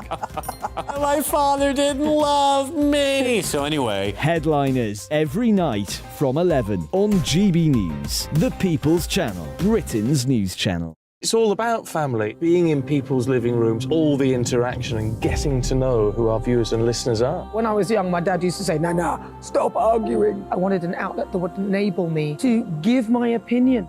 People are going through a really hard time right now, and I know that you don't feel like you're being listened to by the establishment. I came to GB News because it's the People's Channel, and I want the audience to have their say on the events of the day. We're dynamic. We do something different. Democracy shows that the wisdom of the nation is in its people.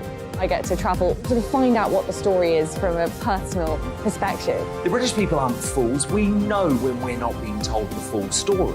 We've got to work out how Britain moves forward from this. It's the best country in the world. The establishment had their chance.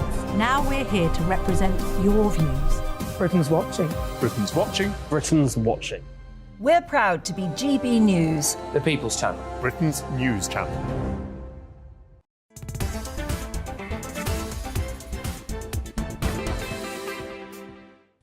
So good afternoon. If you just joined me, where have you been? It's coming up to 24 minutes after 5 o'clock. This is GB News. We are the People's Channel. I'm Nana Akua, and it's time for our Great British Debate this hour. And I'm asking, should the public have a say on BBC Pay? Now, Gary Lineker is set to return to Match of the Day tonight, but his recent suspension from hosting duties has brought attention to the fact that he may be receiving additional pay on top of his already substantial £1.35 million salary for his podcast work. In the meantime, BBC local radio stations are facing drastic cuts, leading many to question the broadcaster's priorities. And considering that the BBC is funded by the public, it's natural to ask whether they should have a say in how the organisation's money is being spent. Because according to a report published by the BBC, the following BBC presenters make these salaries. Zoe Ball, £980,000. Alan Shearer, £450,000. Claire Balding, £205,000. And Alex Scott, £190,000. And after all, if the top salaries of the presenters are potentially eating up a large portion of the budget, this could be at the expense of other important initiatives that serve the public interest. So for the Great British Debate this hour, I'm asking, should the public have a say on BBC Pay? I'm joined now by broadcaster and journalist Danny Kelly, Anna McGovern, political commentator, Matthew Stadlin, political commentator, and Suzanne Evans, former UKIP deputy chair and political commentator.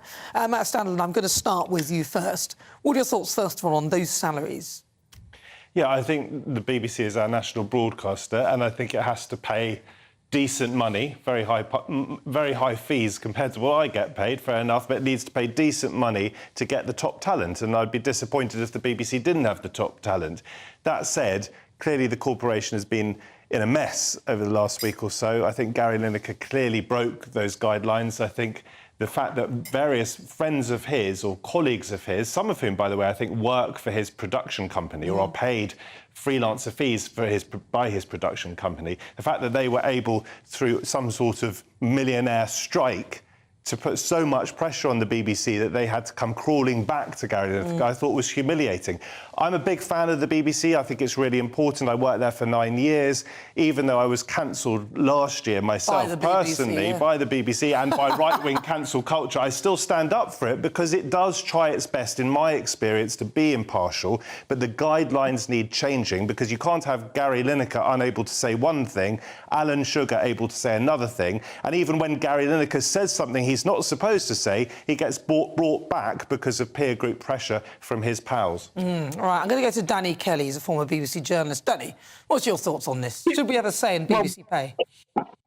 Well, firstly, I disagree with Matt. I wouldn't consider Alan Sugar to be a BBC presenter. The BBC have built a show around this miserable old minted millionaire, an old curmudgeon. I don't think he's got a BBC pass, so I don't think he's a presenter. So I think that's a bit of a red herring. As far as the pay is concerned, I disagree again with Matt because, yes, you have to pay the going rate, but you're rewarding people like Zoe Ball for hemorrhaging hundreds of thousands, if not millions of listeners.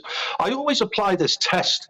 Would a commercial radio station, would they allow failing local radio stations to continue? And if the answer is no, then you have to ask yourself, why should the the licence fee payer, why should they keep ploughing millions of pounds into enterprises that are failing when a commercial outfit just wouldn't allow it? So as far as Lineker's concerned, he needs to be reminded that Gary Lineker is doing more to defund the BBC on Twitter than the organisation Defund the BBC is. Yeah, but, you know, if you think about it, though, the whole point of the BBC is not meant to be profit-making. So things that are making a loss, so, for example, community radio and things like that, you know, local radio, surely they should be putting more money in that. The salary that those collective people are being paid by the BBC will probably fund at least 100 BBC local radio presenters, and they'd be serving the community. Anna McGovern, what's your thoughts? Yes, absolutely. So I think in terms of the BBC, I think it's actually quite almost dystopian in a sense that we actually have a national broadcast sort of station. And in terms of, you know, what we've seen, especially the last week with the whole Lineker situation, I think this does prove that the BBC is biased. And I think the taxpayer as well, they're going to have questions like, where is their money going? Oh, we've lost Anna. I'll go to Suzanne. He is inherently biased. And I am back, if you can hear me. Yeah, we can hear you. Carry on then, quickly. Oh, you've done. Oh, yeah, no problem. Let's go to Suzanne. Suzanne Evans, former UKIP Deputy Chair. What do you think? I mean, look, come on, we cannot have the public setting the salaries of anyone at the BBC. I might very much like to be able to do that. I'd very much also like to say, look, I think there's a heck of a lot of waste in the NHS. I think we shouldn't be paying diversity consultants over £100,000 a year. I don't think we should be paying council leaders that money. Where does it end? You know, should the taxpayer have a say in every public sector job? The public would presumably vote to pay teachers, bus drivers, refuse collectors a lot more than they might the chief executive of you know, someone working in the civil service, for instance. So I don't think we can go down that road. I think what really upsets me, though, is I do think Gary Lineker is paid too much, as are some of the other presenters that you mentioned. And I think it's a great shame that the BBC is taking money away from the BBC local radio, which is at the heart of the community. If you're talking, as they're doing, about putting uniform programmes on after 2 o'clock in the afternoon, well, then it's no longer radio, it's no longer local, is it? So what is the point? I think that's a great shame, and the BBC really does need to think its priorities. But should we have a say on their pay? No. We should write, we should pretend, we should make our feelings clear, but I don't think we can go that far, unfortunately. Listen, I take your point that you couldn't do it for all services, but this is actually a broadcaster who is spending a licence fee that we are forcibly having to pay, otherwise we go to jail.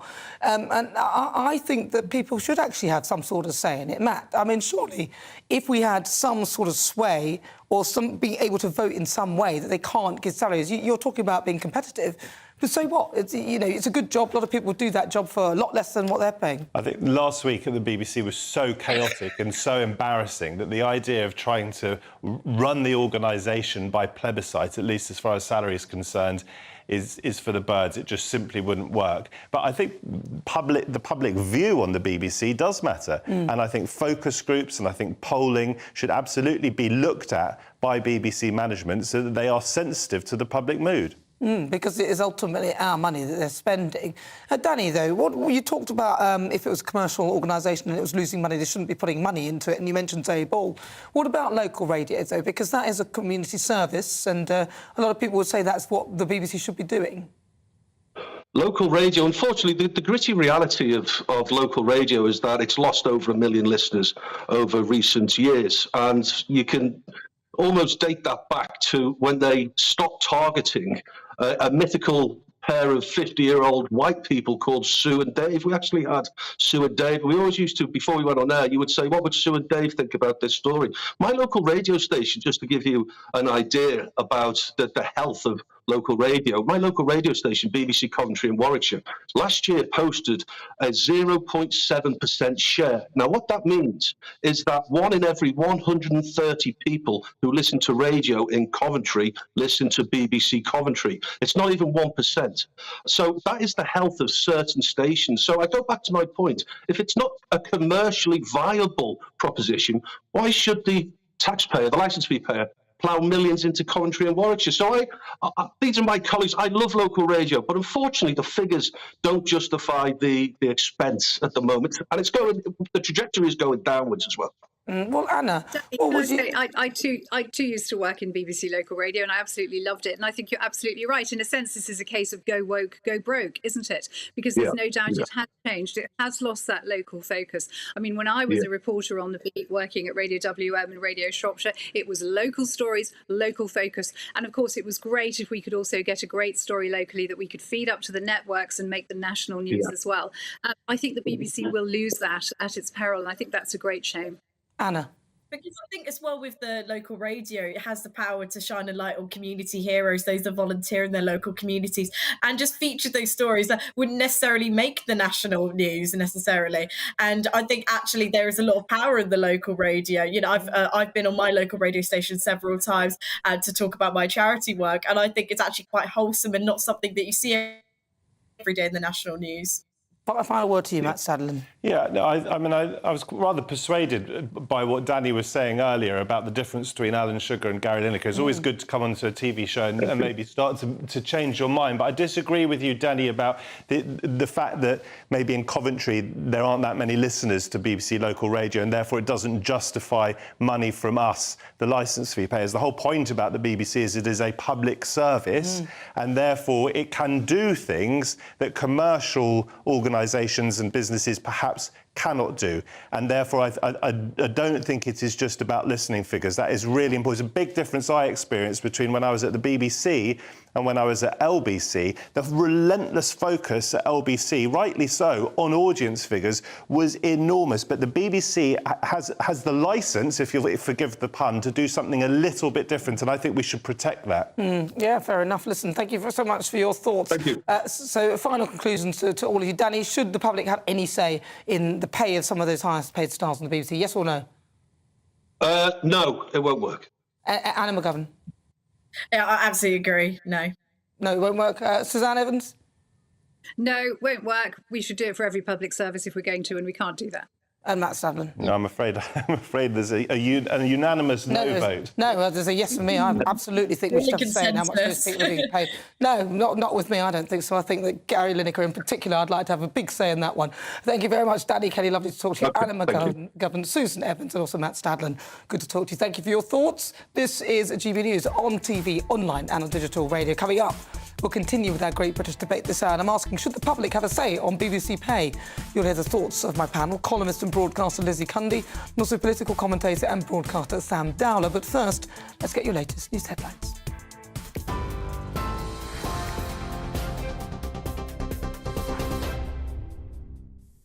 Nana, thank you. I'm Tatiana Sanchez in the GB newsroom. The Home Secretary has defended a plan to send illegal migrants to Rwanda after the government confirmed more than 200 people crossed the channel yesterday following 5 days of inactivity.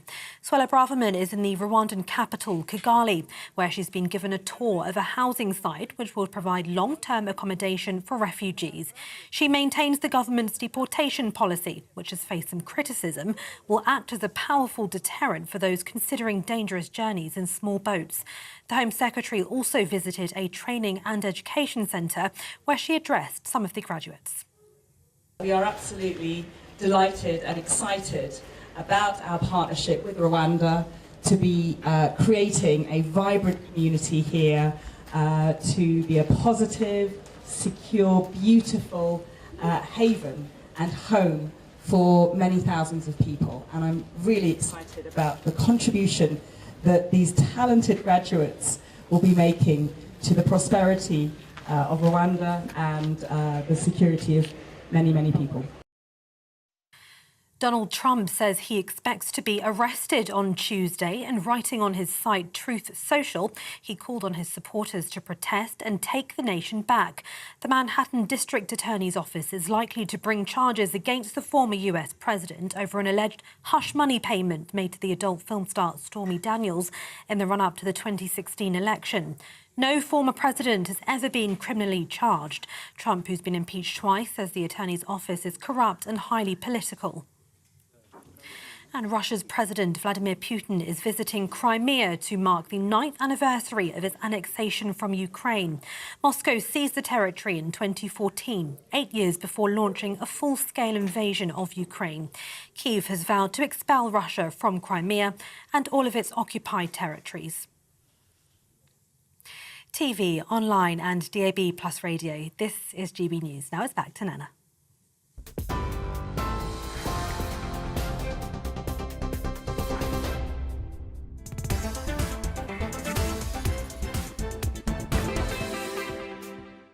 Thank you, Tatiana. On the way, loads more, including at 5:50, Suella Braverman, the Home Secretary, has embarked on an important visit to Rwanda this weekend, as you saw in the news, and she reaffirms the nation's commitment to its deportation policy.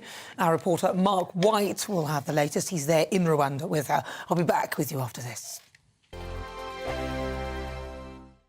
I joined GB News because I was sick and tired of not hearing my views being represented, not just mine, but so many people that I knew and spoke to. I just couldn't get my voice out there. I couldn't say anything. I couldn't do anything. Whatever the narrative was, I kind of had to follow it. GB News is there to provide a voice for those who have been ignored by the establishment media. We think different things. We've got a different style. GB News is here to be optimistic and positive about the future. It's real kind of dynamic and flowing, with the audience very much at the heart of it, like a big family. Here at GB News, we talk about the things that matter to you. Hearing the voices from right across our towns and cities, especially our towns. All sides of the argument represented with a heavy dose of opinion. We're on a mission here to make a difference. And the GB News family really is here for you, and whatever time of day you can watch or listen. Britain's watching. Britain's watching. We're proud to be GB News, The People's Channel. Britain's news channel. Westminster is going around in ever-decreasing circles, followed by the media. Britain is broken. How on earth did we get into this mess? But more importantly, how do we get out of it? Join me at 7 p.m, Mondays to Thursdays on Farage. Here on GB News, we will have open, rational debate. We've got to work out how Britain moves forward from this. Join us here on GB News, the People's Channel. Britain is watching. You've probably seen politicians interviewed 1,000 times, but we do it differently. We find out who they really are, we don't shout, we chat, and hopefully we bring a bit of light, not just heat. Did you know Kate Moss? Apparently. Do you have a pair of jeans or a pair of jeans? No, of course I don't. What would I do with them? My friends are like, oh my God, what's she doing now? Join me every Sunday at 6 for Gloria Meets, only on GB News, the People's Channel, Britain's news channel. I'm Jacob Rees-Mogg, the Member of Parliament for North East Somerset and a former government minister. For years, I've walked the corridors of power in both Westminster and the City of London. I campaigned in the largest democratic vote in our island story. I know this country has so much to be proud of. We need to have the arguments, the discussions on how we make it better. The wisdom of the nation is in its people. Vox Populi, Vox Dei. That's why I'm joining the People's Channel. Join me Monday to Thursday at 8 p.m. on GB News, Britain's news channel. I'm Mark White. As GB News Home and Security Editor, I cover those key issues that are so important to you. Our authorities, our communities doing all they can to combat violent crime. With the public services under unbearable strain, why are we still failing to control our borders? Defence, the first priority of any government, has been continually hollowed out. Can we trust our politicians to protect the armed forces? Join me, Mark White, on GB News.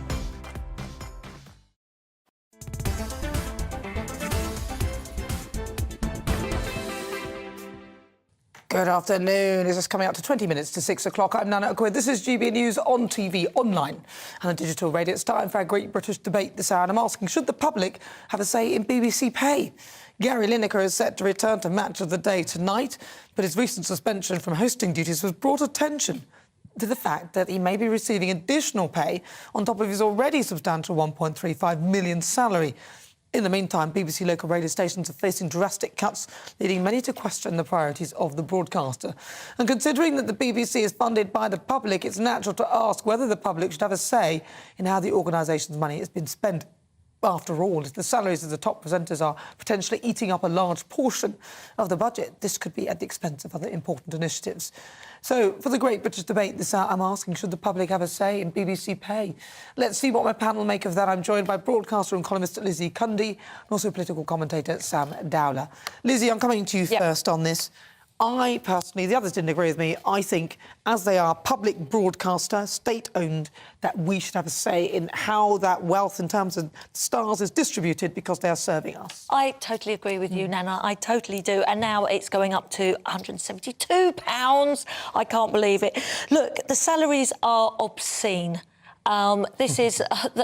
and Gary Lineker, you know, who is back on the screen, we're paying for the likes of him on those massive wages, 1.3 million, and he's getting more from the podcast. And as we know now, why everyone walked out in favour of him, because his production company runs the podcast. Right. So there's a right reason. Okay. So let's out because they wouldn't have got a job. Yeah, they would have got the job, and right. I'm afraid it's very sad days when one man has more power than the whole of the BBC. It seems the salaries are obscene. The management are weak, but the fact is, it's not the management's money; it's our money, it's the taxpayers' money, and it's totally wrong. And we should have the choice whether we want it or not. Because let me tell you, if you don't pay this licence, you would get then a fine and then jail. Well, what would you say to Suzanne's argument that if you had a say in the pay for the BBC, then you'd have a say in the pay for this and that other public services? I don't agree with that, but... No, I don't agree with that at all. It doesn't have to equal the same, does it? Not at all. And look, the young today don't watch the BBC. It's not like in our day when we watched a programme at a certain time. There's only 4 channels. And it's filled with better proviso, like, you know, Amazon, Netflix and so forth. You know, we'll pay for what we want to watch. I'm sick to the back teeth of the BBC. Double standards, hypocritical. Can I just say very quickly an example? I think it was 2019, Danny Baker did a tweet, which was wrong about Harry and Meghan. Very wrong. But he apologised unreservedly, but got the sack. They're inconsistent. They're not acting that was neutral. Pretty bad, though. It was, but I'm just saying they're not consistent. But they are also a national institution. I mean, you say that they are. I mean, they're state-funded, but they're not state-owned. Well, there's not much difference in that. Well, there's not a great deal of difference, but like the NHS, the BBC are, you know, it's a jewel in the British crown. I mean, like, you know, it's broadcast all around the world. BBC Worldwide, it's watched all around the world. So, and I think, like, obviously this, you know, put the BBC in a very sticky situation, but the thing is also, like, you know, Gary wasn't talking to his base, I don't think, because, like, a lot of his, like, because obviously I'm assuming his kids go to private school, etc. Yeah. My sister, like, she works at a state school, and you know, and they've, you know, and she works down in Devon, and they've got like six Ukrainian kids in her class, and you know, she's had another class where they have a thing called EAL, which is the English as an alternative language. So she's dealing with, like, you know, 6 different languages within the same class. So but the BBC are losing viewers. Do you know that at one point 6 million it is, households say they don't watch but the thing BBC. Is, what Gary Lineker was speaking to was, was something that necessarily... Champagne socialists. Well, exactly. However, the BBC in itself as an institution, I respect, and I love, and like you were saying, I mean, I don't remember those days when it was 4 channels, but it's not consistent, is it? But he should apologise. He should have... Hang on. So should we ever say how much these people get paid, though? No, of course not. I mean, I think they get. I don't think their wages are obscene. They're a massive attraction. Like, we don't watch football. I do watch football, and it's a huge amount of money, and I don't want to hear what he thinks. I don't want to hear what he says about his political... I don't know his political views. Let's see what the viewers at home think, because the show's nothing without you. Let's welcome our great British voices, their opportunity to be on the show and tell us what they think about the topics we're discussing. Let's start. I've got 4 of you. Let's start with Miranda Richardson from Northamptonshire. Not the Miranda Richardson, but Miranda Richardson from Northamptonshire. Where are you, Miranda? She's not here. Oh, she's off filming a movie. She's filming a movie. She's well, while we're waiting for her, though, I have to say, I think it's a waste of money. I think it's disgusting that they're now putting it up. Is the licence fee akin to like how much you would pay for Netflix, for example? But that's not the point. If you add it all up, I think the licensee is quite good at regulating the amount that the others will charge. But that's not my point. My point is, if you want me to pay for this thing, then I need to have some sort of say on to how you're spending my money. Exactly. And I don't, civil servants, everything else. We employ politicians to decide those factors. Hang on, sorry, let me finish. So we employ civil servants to decide, the politicians to decide what civil servants and all that. That's fine. When it comes to the BBC, I think that there should be parameters. People should get to vote on things, and I think it should be, because it's community-based. It's meant to be serving us, not self-serving. And at the moment, I think it's very self-serving. And we are paying his wages. Why is he getting so much money? You agree with Gary Lineker getting 1.3 million. It's a licence fee. It's not a tax. So therefore, like, for example, with Netflix, like, we pay for our Netflix or we pay for our Amazon Prime, for example. We don't get a say on, who gets paid what on Netflix. So why should we get a say with who gets paid what on the BBC? It's ridiculous because Sam, it is a choice whether you pay the licence fee or not. You don't have to. It's not a tax. Yeah, no, you don't have a choice whether you pay the licence fee or not. What are you talking about? You'll just end up in jail. No, you just don't watch iPlayer. You don't watch BBC One. No, but you don't have to pay it. It's not essential. You're so wrong at every level. Right, well, listen, shall we try again and go to our great British voices to see if they're there? I've got 3 of them, actually, now. So let's start with Miranda Richardson there in Northamptonshire. Miranda Richardson, all right, not the Miranda Richardson, but Miranda Richardson. Miranda, what's your thoughts? What do you think? Should we have a say on BBC pay? Do you know what? It's very difficult because if we start going down that route, we look at everybody's pay, what people get in a variety of jobs. No, but let's just... we don't necessarily. Let's just stick with the BBC, if it's the BBC specifically. I think the issue being, we have this licence fee, which makes us then feel like we're stakeholders in it, if you like, that we have to pay. But actually, I think it's a very antiquated situation and we shouldn't have the licence fee anymore. If the BBC is struggling, why not start charging everybody for advertising? We don't have to sit and watch adverts, but see a product placement that they can get the money from. No, but Miranda, Miranda, they would be super powerful though, because you imagine it. If they were able to just start getting advertising, they've got the largest audience. Everything that they have, we paid for them to have it, and now they're going to credit. They're going to make profit on the back of it, and we won't get us look into that profit. And that's my issue if they do. We don't get a look in with it anyway, Nana. That's the problem. Well, yeah, but I'm not allowing them to profiteer in that way. No. No, Julie Ford. Julie Ford in Sheffield. Julie.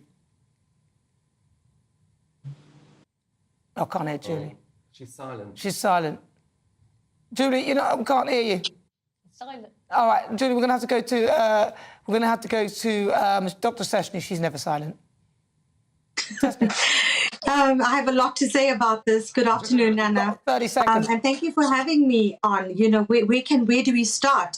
I definitely agree with you and what Lizzie has said, and I support it 100%. The public should have a say regarding the pay in BBC. It's very concerning that Gary Lineker, as Lizzie pointed out, it seems that he has more of a say than anyone else. And he made a very controversial comment regarding the government and the Nazi. I'm not going to go into it, but that was a huge, problem what he did. But unfortunately, the BBC did not take it further. And I think it's surprising to the public, the people that are paying. You know, they are paying for his wages. He's the highest paid TV presenter, and that he has more of a right than anyone else. And the public that's actually paying for it does not have a say. And as Lizzie said, you know, a lot of people are not watching BBC now because of this. You know, they've lost faith in BBC. And if you had seen a lot of the comments, Nana, there were lots of comments from the public against Gary Lineker and what he had done. And the BBC obviously did not listen to the public. They never listened. Thank you, Sashni. And Julie Ford, you've got about 20 seconds now. OK, I will fit that in really quickly. Like I say, I'm on the fence with this. I think that we shouldn't have a direct say in their salary, but I certainly think their salaries should be capped so that people like Gary Lineker can't just demand how much they want to be paid.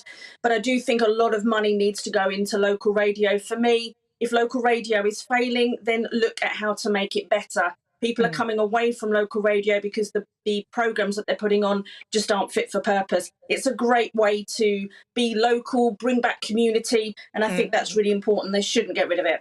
Thank you very much. Lovely to hear you, Seshni, and also the lovely Rwanda, and also I'm forgetting everybody's names there. What's going on with me? And also Julie Ford. Thank you so much, guys. Right, in regards to Gary Lineker's salary, a BBC spokesperson said Gary is a freelance presenter and his BBC pay for his role is published annually under transparency obligations in the BBC Charter. This is entirely separate to any programmes the BBC commissions from Goal Hanger Productions, an independent production company. The BBC works with hundreds of independent production companies in line with our published guidelines on commissioning. Independent production companies are responsible for their own budgets. And in regards to the rise of the BBC licence fee, a spokesman said the government agreed a 6-year licence fee settlement in January 2022, which froze the licence fee for 2 years with increases with inflation from 2024.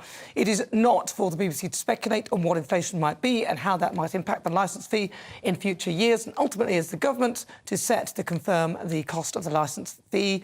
The BBC will continue to focus on what it does best, working to deliver world-class content and value for all its audiences. Oh, God. You should get BAFTA for that. Right.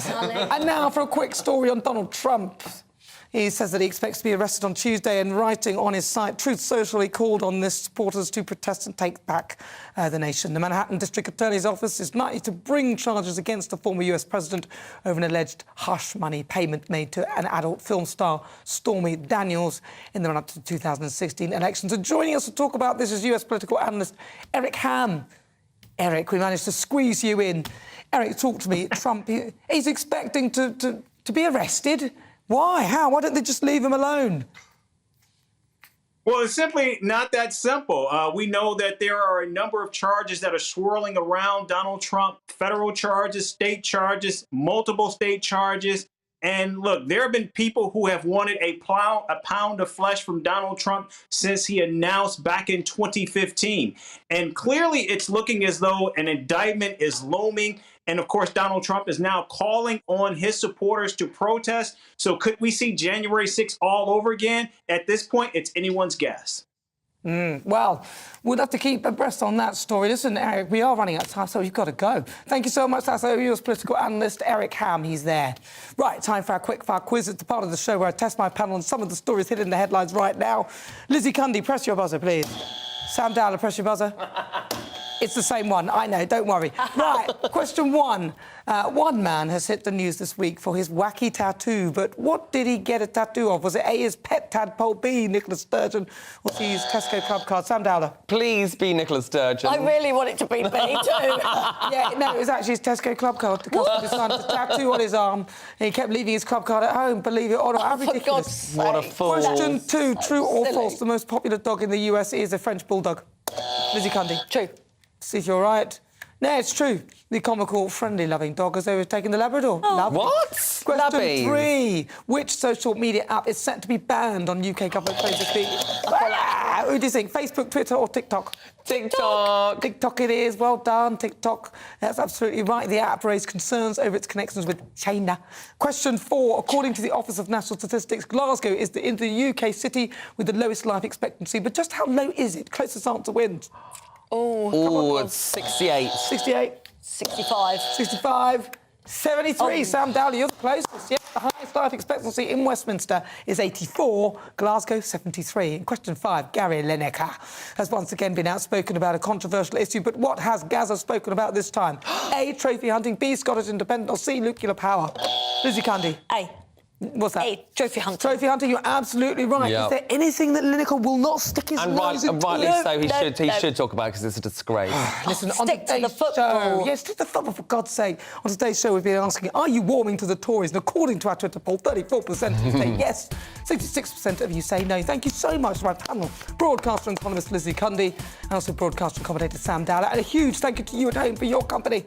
I'll be back tomorrow at 4 to discuss the top stories with broadcaster and author Christine Hamilton and also journalist Danny Kelly. Don't go anywhere. I'll see you tomorrow at 4. Enjoy your Saturday. Hello there, very good afternoon to you. Welcome to your latest weather update from the Met Office. I'm Jonathan Vautry. Today has been a day of chasing rainbows for many of us in between the heavy showers that we've seen around thanks to low pressure that is in charge across the whole of the UK. We do have frontal systems that's been pushing through Northern Ireland into areas of Scotland that's just bringing some longer spells of rain here, and it will also be breezier across the very far north of Scotland as we move throughout this evening and overnight. Elsewhere, the heavy showers that we have seen will tend to ease out and die out as we move overnight. That will allow some clear intervals to develop, just allowing temperatures to drop down a bit more.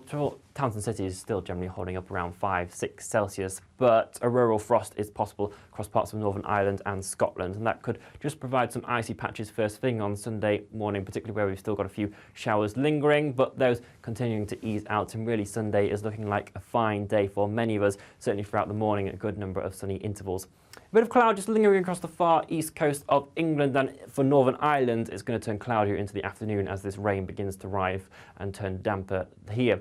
But where you hold on to those sunshine throughout the afternoon, it will feel relatively pleasant and spring-like, highs of 11-12 Celsius. Southeastern areas of England will hold on to the dry weather during Sunday evening, but elsewhere the rain is then going to start spreading its way in, and as we then move into the start of the new working week, that heralds the change to some more unsettled weather. So during Monday, outbreaks of rain. Monday to Thursday nights on GB News. At 6, it's Dubes & Co. 7 o'clock, Farage. At 8, join Jacob Rees-Mogg. And at 9, Dan Wootton Tonight, followed by headliners. On TV, radio and online. This is GB News. First and foremost, I am a GB News fan, and I was before I was working here. Just love the fact that we're asking the questions that a lot of establishment media won't ask. With a bit of a twist, we not only want to inform you, but we want to keep you entertained. It's worth the drive because you get in and the team's all ready and waiting, they're itching to go, and it's a proper little family. GB News is the People's Channel. It's the audience that makes the programme sing. We're giving our viewers and our listeners a voice. I see the thousands of your letters, tweets, emails, you name it, coming in. Britain is broken. How on earth did we get into this mess? But more importantly, how do we get out of it? The establishment had their chance. Now we're here to represent you. It's time for something different.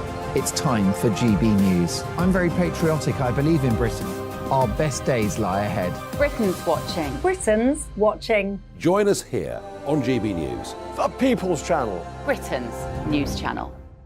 Join me, Patrick Christie's, Monday to Friday, 3 till 6. We tackle the day's news agenda like you've never seen before. It's high temperature.